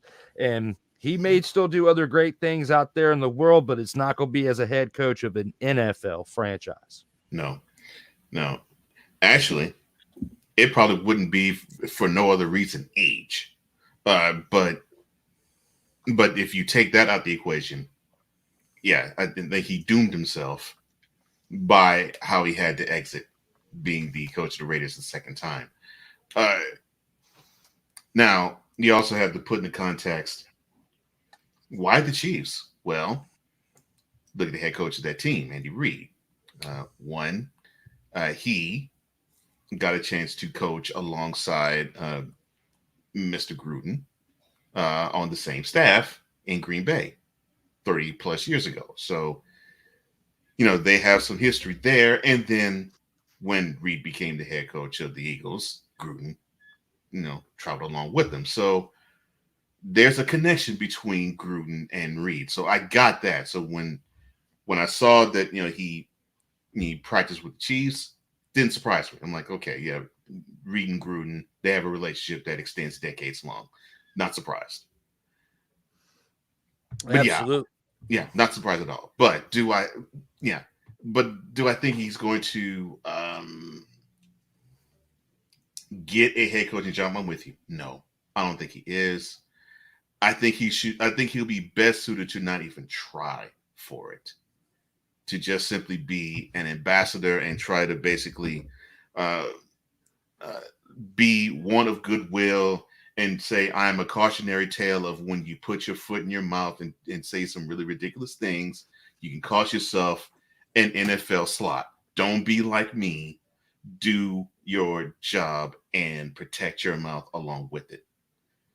And if he can stop doing that, I think if he can start doing that and actually be a positive influence there, then yeah. And yeah, I agree with you. I think since we didn't hear any scuttlebutt from Chiefs camp about him being involved, he might be starting to do that. Well said. Definitely very well said with that. And Sick Diggy joins in and says, conduct unbecoming would sum it up. That's very well said, as he is still hanging out over there on the Comey Media side. Says some people are beyond redemption, but many more are redeemable. No complaints there. I agree with you, Sid. I agree with you. He also says the problem with communicating in text is that certain things are very open to misinterpretation. But when you drop the type of dialogue that Jon Gruden was dropping in those emails, there's no excuse for that. And you even said it afterwards. You said no excuses. So definitely well said with that there, Sig Diggy. And wow, Jon Gruden is as fake as people who show up in the comment section just once and then dipset. Ike ain't wrong. That Ike is not wrong. Ike is not wrong. And I guess those of you who are I'm gonna stay away from that one. But good one there, Ike. Good one on that. We'll go ahead and move on to the next one out here in East Street. Hey. Who's giving them the business? When it comes to looking ahead to the 2024 NFL season and thinking about the past legends who paved the way, who are your top 3 former players who aren't currently in the Hall of Fame? When you think about Steve McMichael, right? With him just recently getting inducted, and that's someone who waited a very, very, very long time, nearly 40 years after winning that Super Bowl. 39 years, over 39 years since they won that Super Bowl. And what happened with him, he thankfully he still lived to see it. There's many other players that are floating around there during, your time growing up, late 70s, 80s, 90s, your formidable years, the 2000s. Who were 3 players that you can think of? Because I've been doing this like top 3 thing for the past few weeks. I'm really starting to enjoy it, but with thinking about 3 former players that have impacted you, that not like Snowman going off about his wide receiver that hasn't made the Hall of Fame, but you think about players that have impacted you. Even they could have been with the Oilers, they could have been with other teams that you have watched over the years, no matter what position, offense, defense, special teams. Who were 3 players in your mind that impacted you enough that feel like, in your mind, they should be in the NFL Hall of Fame? All right, let me see. Let me start with special teams actually is a really good place to start. Now, Devin Hester got in the Hall, and deservedly so. There's been no more dynamic kickoff / punt returner than him that's ever graced the NFL. So I look to him since he was inducted this past weekend. And I'm going to go with Steve Tasker. Now, you probably say, well, he didn't really do returns. No, he didn't. But he was one of those players that when you knew the Bills were kicking off, you had to deal with him on one of those special teams players. You had to deal with him. And he was so prolific, he would get tackles almost every time kickoffs were made. And it was to the point where you actually had special teams coaches game plan to stop him.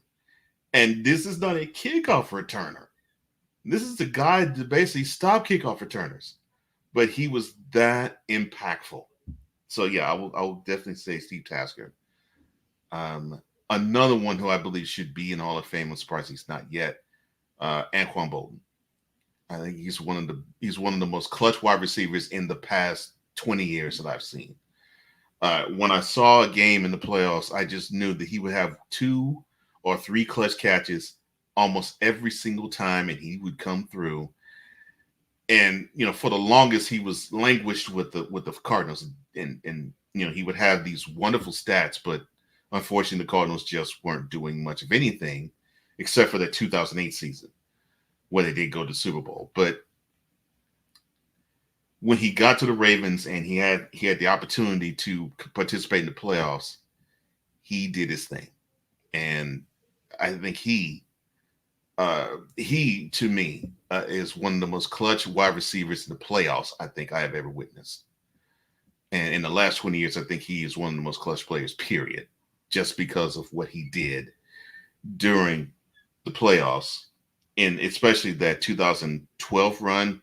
Heck, even the 2011 run that the Ravens had in the playoffs. And this is a sentimental one for me. Jim Marshall. He played almost 20 years with the same team. He played 20 years in the league.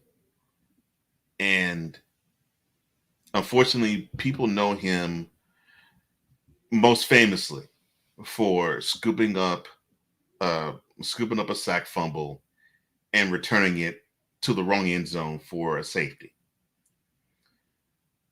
But he really did do a lot of damage. I mean, he was an impactful defensive end, and he started a lot of games consecutively.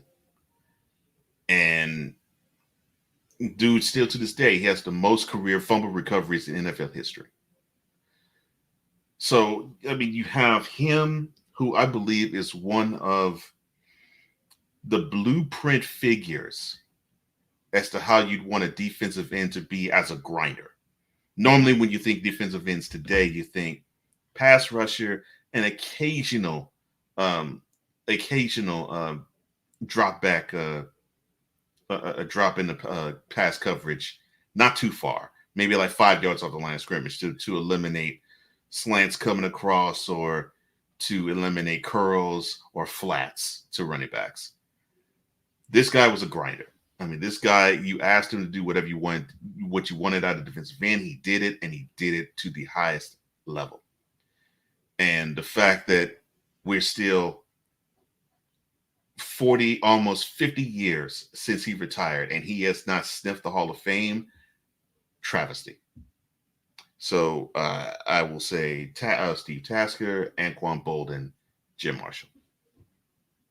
Great selections from you for that. From a question that probably isn't really asked enough, but this time of year, consider we just had the Hall of Fame game, and thinking about someone who waited a really long time, like Steve McMichael, to get in, I figured it posed the question.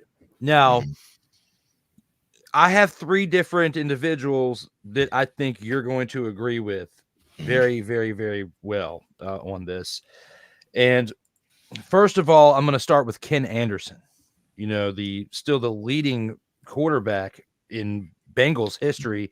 He's the passing leader in Cincinnati Bengals history. Ken Anderson is the best eligible quarterback that's not in the Hall of Fame. Anderson started 172 games during his 16-year career, leading Cincy to 3 division titles and the first ever appearance in the Super Bowl. That season, 1981, Anderson also brought home the league MVP with AP Offensive Player of the Year and First Team All-Pro honors. In addition to that peak campaign, Anderson totaled 4 Pro Bowl and a second All-Pro nod. Upon his retirement, he ranked 7th all-time in passing yards and 8th in passer rating. Anderson is now subject to the senior committee, which has chosen him as a semifinalist, but not a finalist in 2022 and 2023. Now, one of our brothers out here in the stream, Snowman, is huge on Roger Craig going into the Hall of Fame. And for as much as he has thrown him out there, I left him off of my list. But does deserve an honorable mention, based on what he did in that time with San Francisco. I'll at least give him that. For my number 2 outside of Ken Anderson, though, I'm going to go with Torrey Holt, the wide receiver formerly of the St. Louis Rams. His production, it was just silly, man. Throughout his NFL years, 11 seasons to be exact, he never finished below 700 receiving yards. And in 8 of those seasons, Holt collected at least 1,188 yards with 2 campaigns above 1,600 yards. Okay. It's no surprise then that Holt was a 7-time Pro Bowler and a 2-time All-Pro receiver. He held a vital role during the St. Louis Rams' greatest show on turf era and continued to put up elite numbers throughout those 11 seasons. Holt retired with the 10th most receiving yards, 13,382 in league history, and still is 17th in that category many years later. Sure, he didn't always catch a bunch of touchdowns, ranking 42nd today with a reasonably modest 74 scores. But is that really the only thing preventing him from entering the Hall? It's the question that I'm asking you guys. Answer that out here in these streams. Now, for third, it was a toss-up. It was a toss-up between Reggie Wayne and Sterling Sharp. Reggie Wayne had Peyton Manning, for his career. Get him to the Super Bowl, this, that, and the third. But the person that I am going to go with for third on my list is a tight end. A tight end who had really great production, but unfortunately his career was shortened due to a neck injury. I'm talking about the older brother of Shannon, that is Sterling Sharp, for what he did in Green Bay. I know Darrell Owens is going to love what I'm about to say about him. Because of that neck injury, shortened his career to 7 seasons, Sterling Sharp is facing a difficult road to Canton. However, that context should not leave him out forever. In 7 seasons on the Green Bay Packers, Sharp paced the league in receptions 3 times, touchdowns twice, and yards once. He was by every metric one of the best receivers during his era. Sharp, first-time All-Pro in 3 seasons and 5-time Pro Bowl selection, made 595 catches for 8,134 yards and 65 touchdowns. Look, if Terrell Davis can make the Hall of Fame because of his 4 outstanding years, and I have no disagreement there. I mean, I'm not throwing any shade, okay? Sterling Sharp should not be disqualified on longevity alone when you look at what he did in his career. Don't punish the man because he had a career-ending neck injury, but during those 7 seasons he was in the league, he put the league on notice. He also made his brother, who was a late-round draft pick when he came into the league in 1990, better because his brother's story inspired Shannon to get better, which is what got him into the NFL Hall of Fame, which is what put him on teams that won not 1, not 2, but 3 Super Bowls. And Sterling Sharp would have had at least 1 Super Bowl because the following year after his neck injury, the Packers won, and he would have been a part of that team. And they probably would have won when they played his brother's team, the Broncos, the following year, based on the way that offense was clicking on all cylinders when Sterling was there. So when I think of 3 players that I would vote into the NFL Hall of Fame who have been waiting a long time, I'm going to go with Ken Anderson, I'm going to go with Torrey Holt, and I'm going to go with Sterling Sharp. Man, Ken Anderson pick I like a lot. And I think a lot of people sleep on him, and they shouldn't. You have to understand, you were dealing with then the 49ers and Cowboys, who they had great seasons. Now, the 49ers weren't what they became. They came out of nowhere. The same thing with the Bengals. They came out of nowhere. And it was Ken Anderson who led them there. I mean, he had a wonderful season that year and years after. Great quarterback, no question about that. Great quarterback, and you don't have to talk about Torrey Holt. That dude was the bomb. Now, I'll say this in his favor. To me, someone that had a similar career in stats and stature would be Andre Johnson, who he got in the Hall of Fame this year. So I think Torrey Holt's time is coming because he contributed similarly in terms of stats, but I think his impact was just a tad bit greater in terms of stature, in terms of success, team success, than even Andre Johnson. So I'm looking at that, and I think Holt was going to get his nod. He's going to get that green. He's going to get that yellow jacket. He has to, because he played a lot to where he earned that distinction. And Sterling Sharp.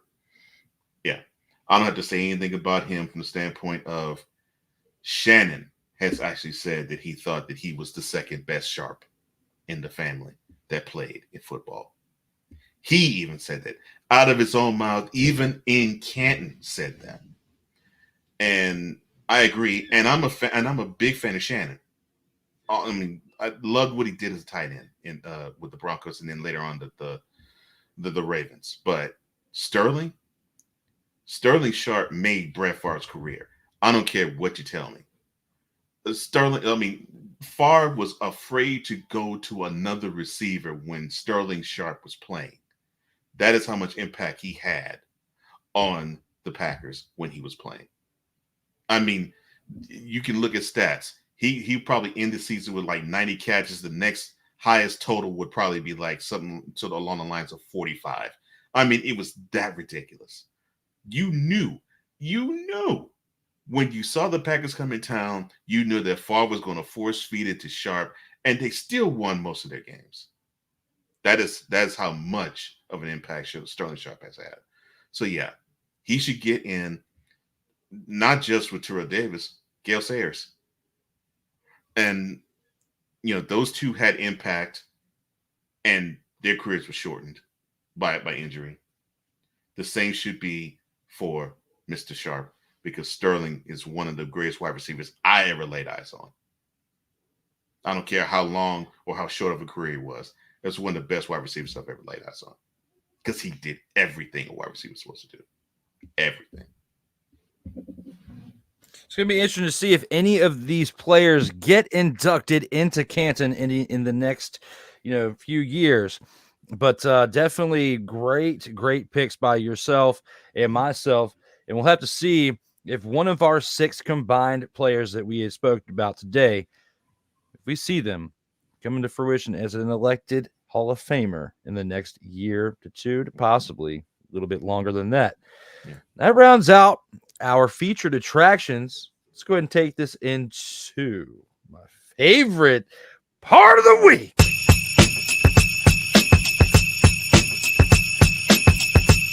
Yeah, it's that time for the Snowflake of the Week. And with that being said, Kyle, let us know who you pick.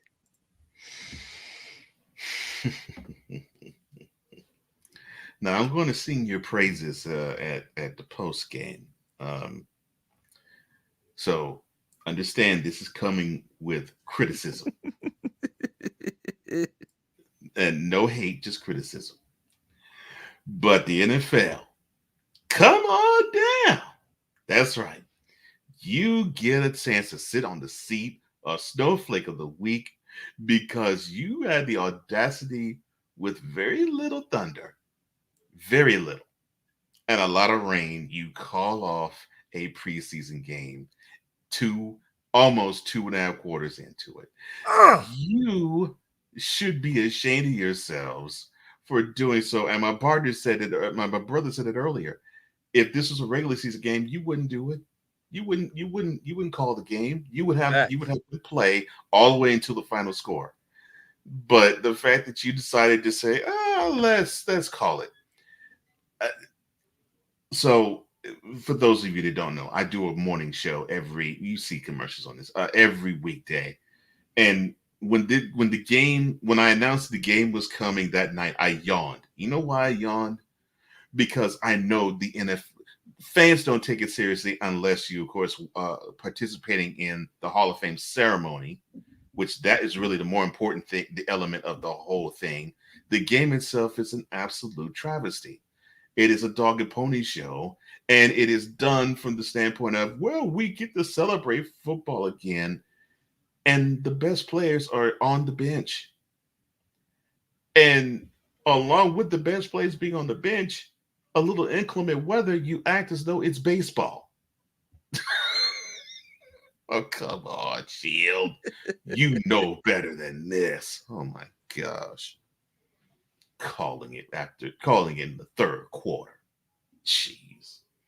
I almost thought it was mistaken. I thought it was either the White Sox and the Astros, and it was the seventh inning. Oh, it got rained out. Oh, okay. Wow. They put up a lot of runs. Goodness gracious. Come on, NFL. You know better than that. Jeez.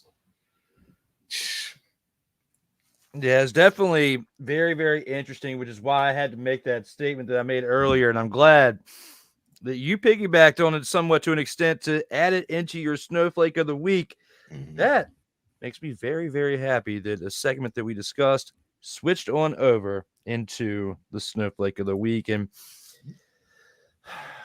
for the Dog of the Week and now the Snowflake of the Week, I'm going to lean towards the CFL for my pick. And, you know, based on how this team started the year and got to this point, we spoke very highly of this team. We spoke very highly of this quarterback who we were putting in MVP contention. And for the past 2 weeks, he leading the offense has definitely fell down a steep, steep cliff. Now, I want to fully give it to him, but I can't. I got to give it to just the overall team, because through all three phases, offense, defense, and special teams, they were an absolute set of dumpster Pelicans just running amok on that field this past week. Okay, let's just be 100%. As you know, whether you like it or not, I can be a bit brash. Okay, and I have no qualms about it. If you suck, I'm going to tell you. If you give me your word and I see that you are a liar, I'm going to call you out for it. If you are fake, I'm going to call you out for it. And this team has been playing like a bunch of fake little I'm no dumpster Pelican running around out there in the field. And the reason why I can say this is because you lost 25-0 to a team that I made a reel about because they suck so bad to start the year out, you know, for the 2024 season. I'm talking about the BC Lions overall. You look at what Vernon Adams Jr. was doing, lighting the league up, 300 passing yards here, 400 passing yards there, several touchdowns in a game. I believe he had a 5 passing touchdown game, if I'm remembering correctly. Looking back on this, Cole and I were talking about how this man should be the MVP of the league. Now, looking back on it, this man is not going to be the MVP of the league when you have performances like this out there on the field going forward. Not only that, it wasn't just all Vernon Adams Jr.'s fault. The offensive line played like the Commanders did in the NFL last year, where they were literally letting everything through to put pressure on the quarterback. Whether they were getting sacked as many times as Sam Howell did last year, doesn't matter.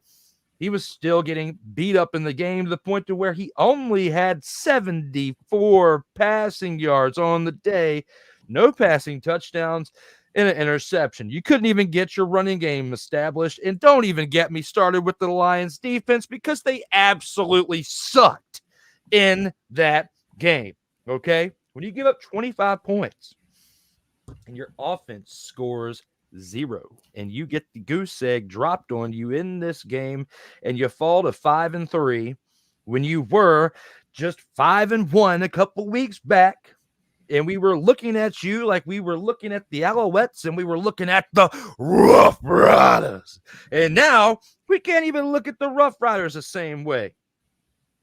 You should be ashamed of yourself with how you performed offense, defense, even special teams. Kick yourselves all in the rear end because you all played absolutely terrible this past week. We'll have to see. We'll have to see how things go. Because when you go out there and you play like you're a great team, and you're giving interviews after games saying you should be considered as one of the greats of this year for this league in the CFL, and you're contending for a Grey Cup, I soak in all that stuff. It's just like when somebody tells me they're going to do something and they don't live up to their end of the deal. I'm going to call you out on it. And we're going to have it back and forth like a 12-round boxing match if we have to, because it just is a reflection of how you do business and why something might have failed the first time. You got to stay strong out here no matter what you're doing. And the BC Lions aren't strong. Get strong before you lose your opportunity at the 2024 Grey Cup, because it's slipping, and it's slipping fast if you ask me.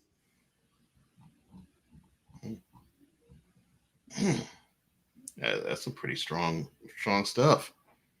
Man, I don't know drinks are stiffer than that. Man. Absolutely. But yeah, I agree with you. They've gone from 5-1 to 5-3. Yeah, the Lions need to they need to tighten it up and wake up, because two consecutive horrible performances. Yeah, if they're going to be a contender for the Grey Cup, they can't have these performances continue. I agree with you. Absolutely. We'll see how things pan out with that. The Snowflake of the Week is over, and we got one more major segment we have before we round it out, and that is the 2-minute drill.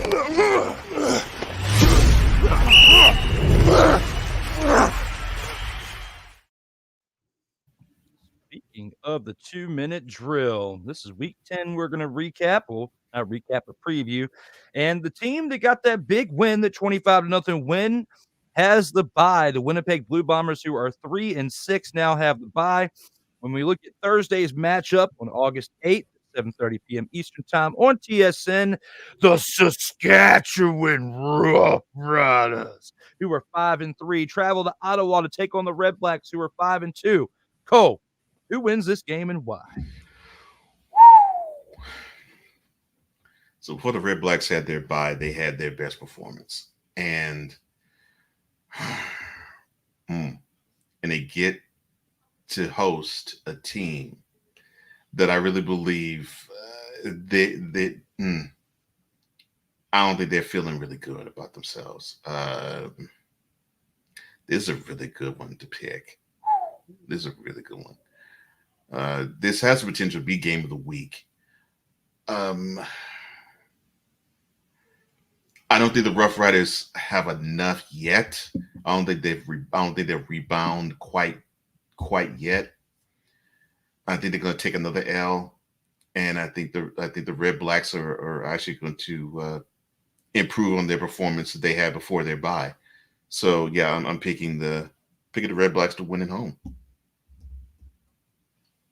I think that getting smacked in the mouth the way that they did, and against a team that has been the embarrassment of the CFL, is going to be enough motivation to get this team out of the hole. I've been talking high on this team this year, and I'm not going to give up hope just yet. The Saskatchewan Roughriders, do not see them losing 3 in a row.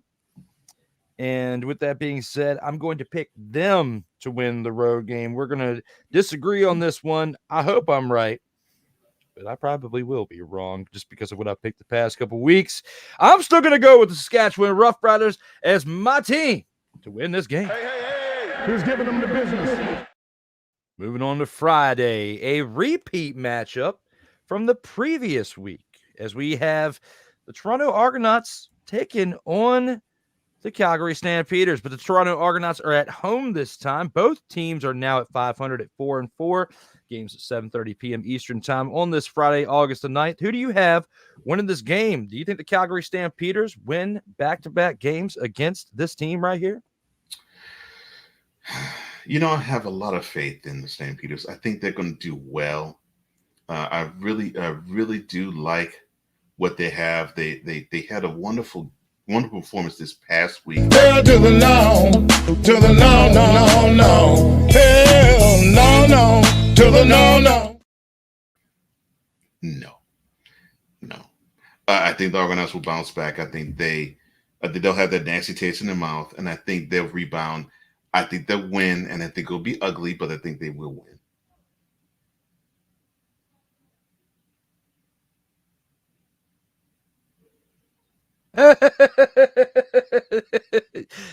My audio was cut out for a second. Don't let it fool you. I was laughing the entire time. Because anytime that you can bring up Bishop Bullwinkle in there, especially when you're talking about a team taking the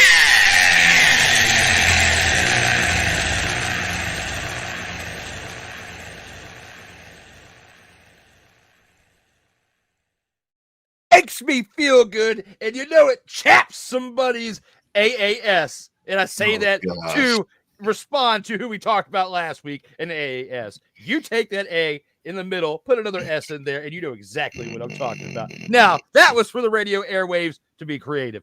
Back to here and now. You have to look at this situation.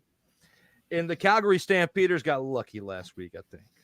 I agree. And based on how the game transpired, and the fact that this is in Toronto, I just don't think they're going to be able to edge out two close victories based on what we've seen in the other games leading up to this. They had 7 games to give me a good picture of how this team is.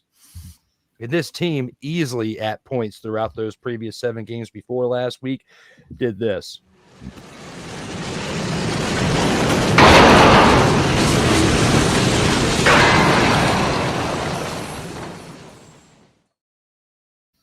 We're going to stay on track here. I'm going to agree with Cole. I'm going to say the Toronto Argonauts win this game. It might be a close one again, but I think that they're going to pull this one out at home. Hey, who's giving them the business? And now we have to talk about a team that has been the top of the league doing great things. No, I'm not being 100% factual with that. I'm being a jokester with that, as the Hamilton Tiger Kitties at 2-6 travel to Montreal to take on the Alouettes, who are 7-1. Saturday, August 10th, 7:00 p.m. Eastern time. Do the Alouettes continue to steamroll this league, or do the Tiger Kitties pull off an upset?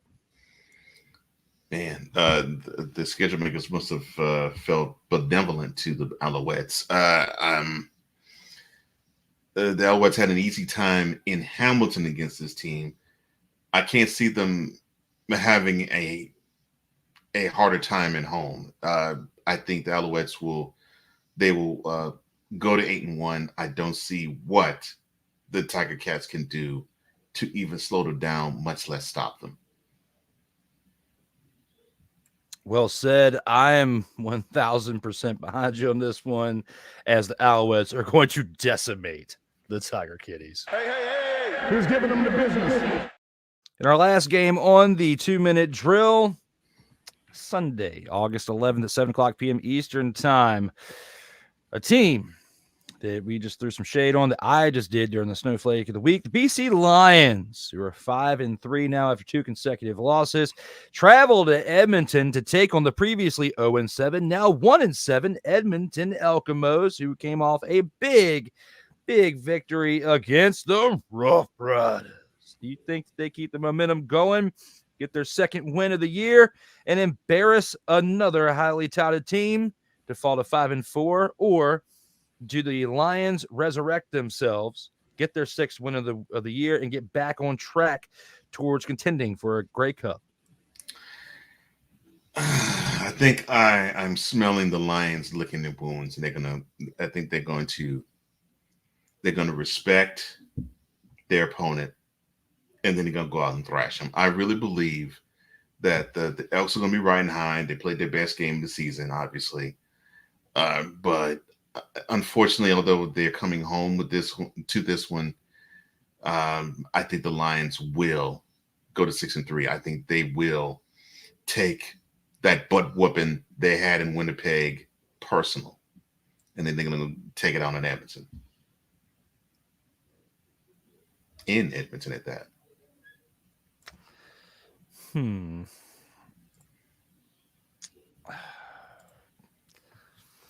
I want to agree with you, but for the second time in this section, I think I'm going to disagree.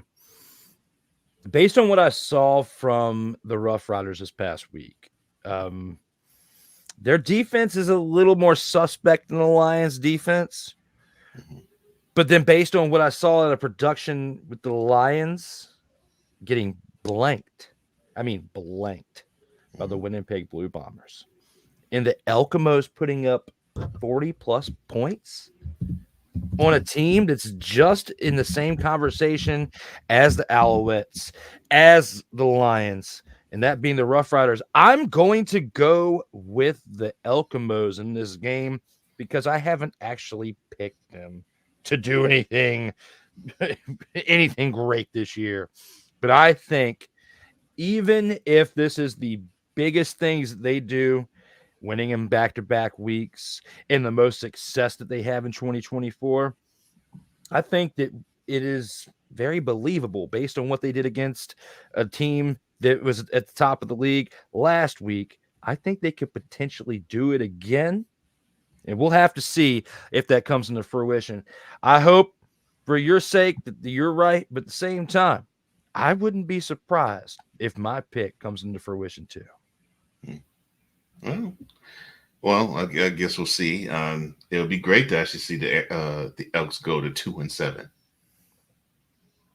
It would, because it's a lot better than 1-7. Hey! Who's giving them the business? Let's take it on into the post game.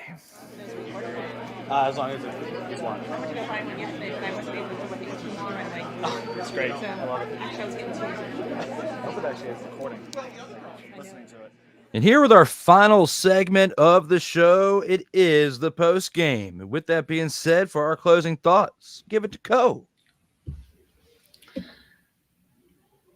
One of the most overlooked events on the sports calendar took place Saturday, and it's even more overlooked when you have the Olympics happen once every 4 years, and it normally falls around this time of the year when the Olympics are played. So while many were watching if LeBron James can score more points than Michael Jordan did against Puerto Rico 32 years prior, he still got a gold medal, but I digress. A quiet ceremony took place. Oh, along with it also, you had in wrestling, the second biggest event of their year, SummerSlam, happening in Cleveland. About 45 miles south was a quiet ceremony, quiet and only getting the media hyped, but loud in terms of us as football fans, took place.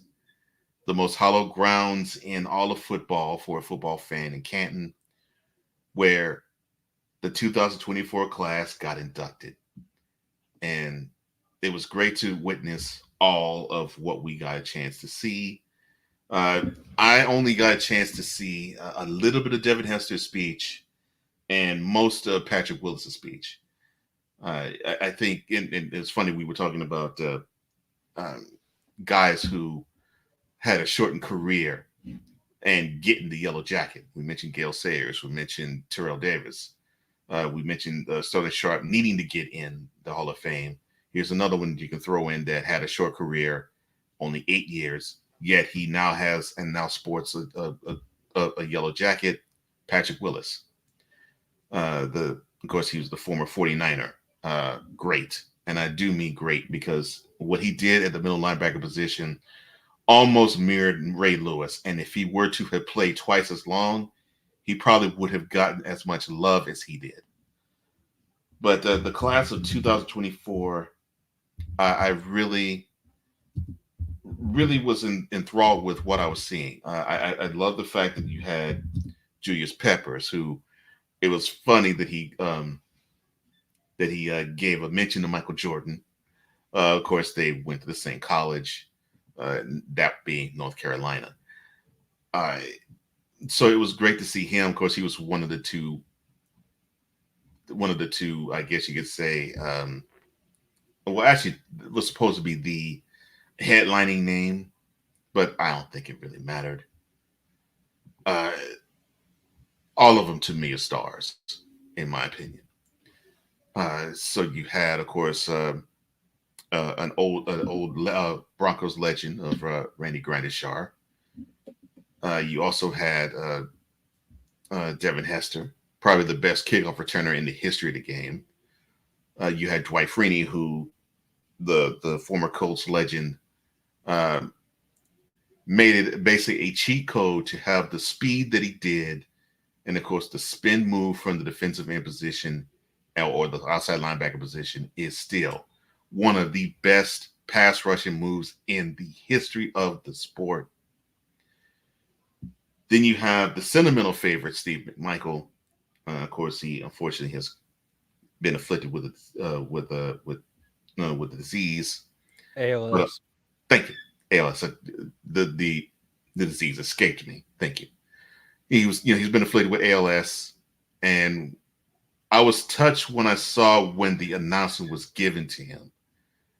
It was beautiful to see how even in his condition now, he was so aware of the honor, and it really touched my heart when I saw that. I was like, yeah, he knows that he's now considered one of the greats to have ever played the game, and rightfully so. Rightfully so. I mean, he was one of the defensive tackles in that 46 vaunted defense for the Chicago Bears in the mid '80s, and he was one of the most dynamic personalities I think I've ever seen in football. And then I'll get to my favorite, Andre Johnson. I've always said that he was all class and all man. Just ask Cortland Finnegan about the all man part. The one thing that I've always wanted about him was if he was going to get the love that he deserved, because he made average to horrendous quarterbacks look like $1 million. I mean, he actually made dung that was at quarterback positions look as though they could be Pro Bowlers. That was how good Andre Johnson was. And this guy could have been a tight end in past generations. I mean, he stood 6'2", and he was 230. But you can call any type of play, any type of route, he was able to do it, and do it with the utmost of professionalism. Of course, those who know, he also came from the U, or Miami.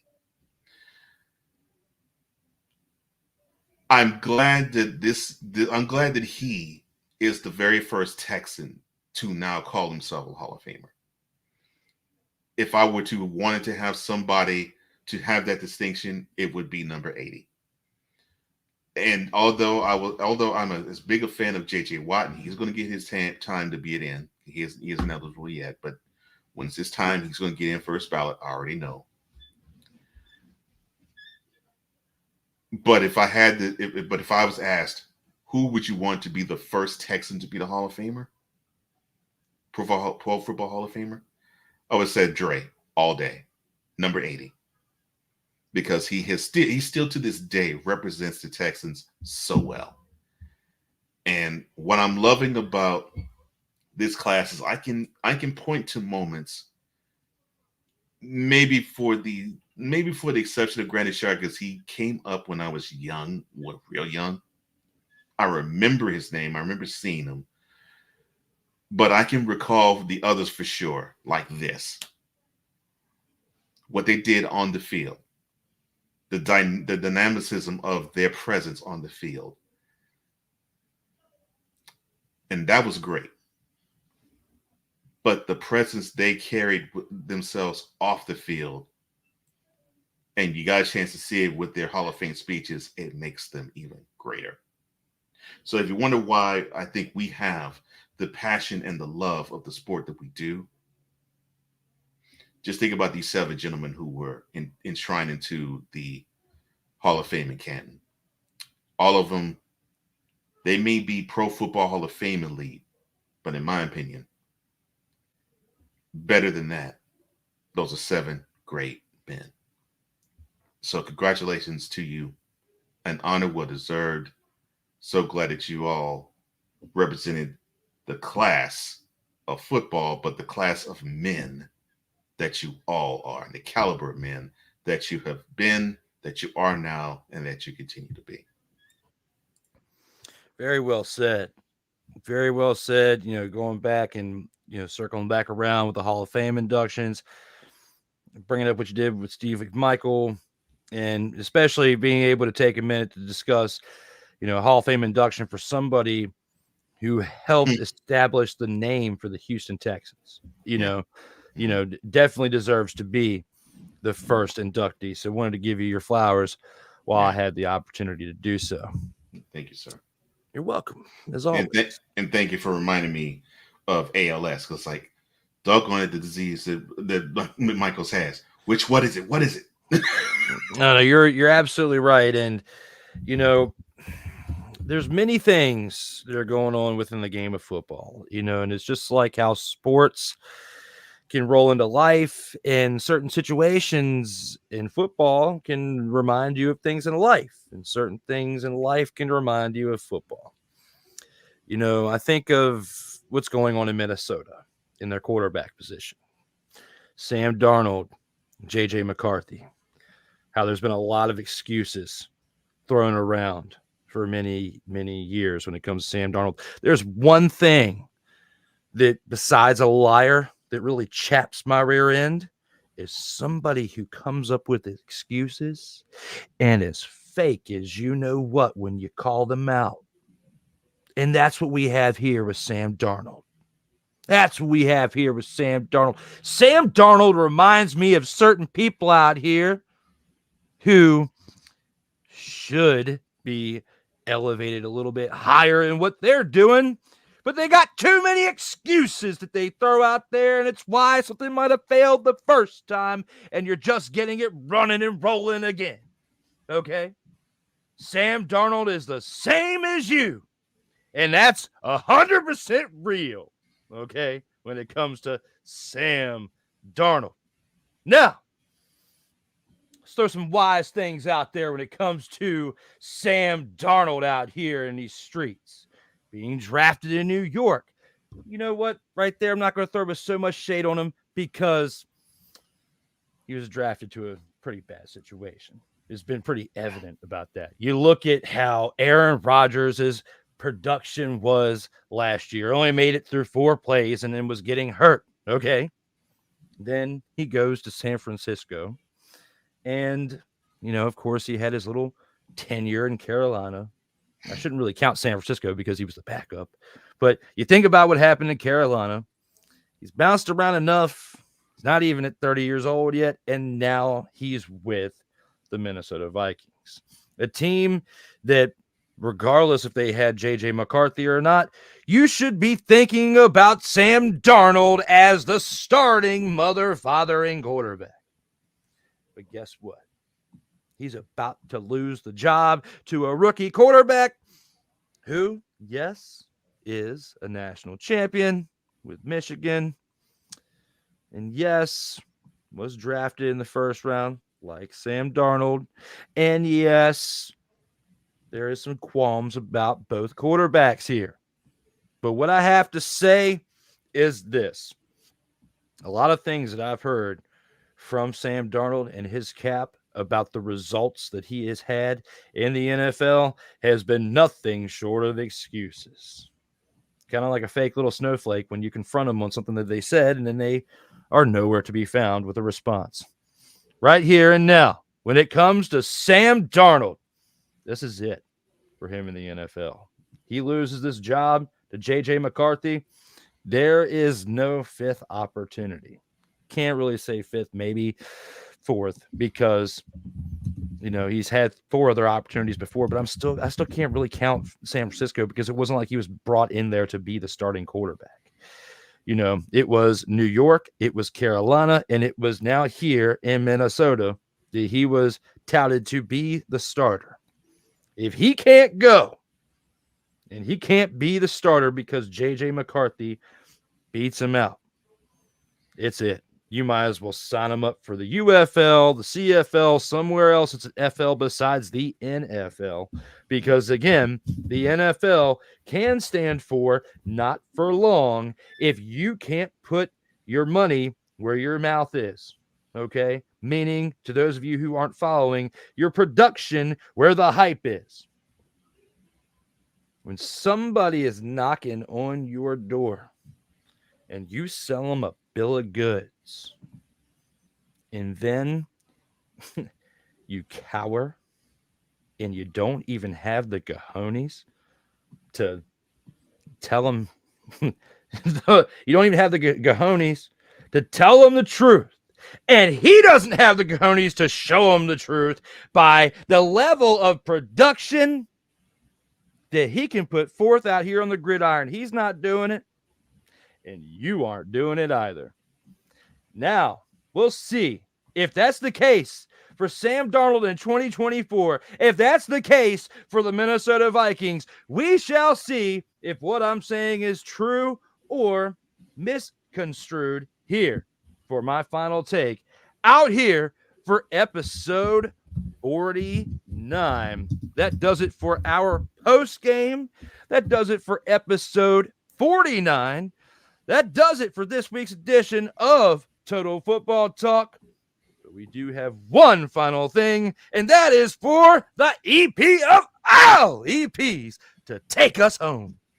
Oh, well, thank you so much.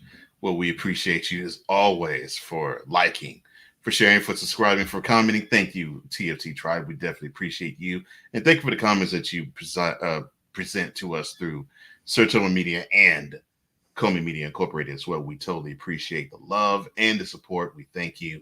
And if you want to reach us, all you have to do is the following. To reach my man Drew, you can reach him on Instagram at Sertoba_media, at X at Sertoba_media, at TikTok at _Sertoba, and of course at YouTube at Sertoba Media. Go to work. And if you want to reach me, all you have to do is to go to floco.com/page/host Cole Johnson. That is floco.com/page/host Cole Johnson. Well, that does it for us at Total Football Talk. We thank you so much for being a part of the tribe. Now, for Drew Willingham, I am Cole Johnson, here to say in parting, as we always do. In life, just like a tackle, keep your head up. And always remember, you got to play until the whistle blows. And as always, stay safe out here in these streets.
Take yourself home, sugar.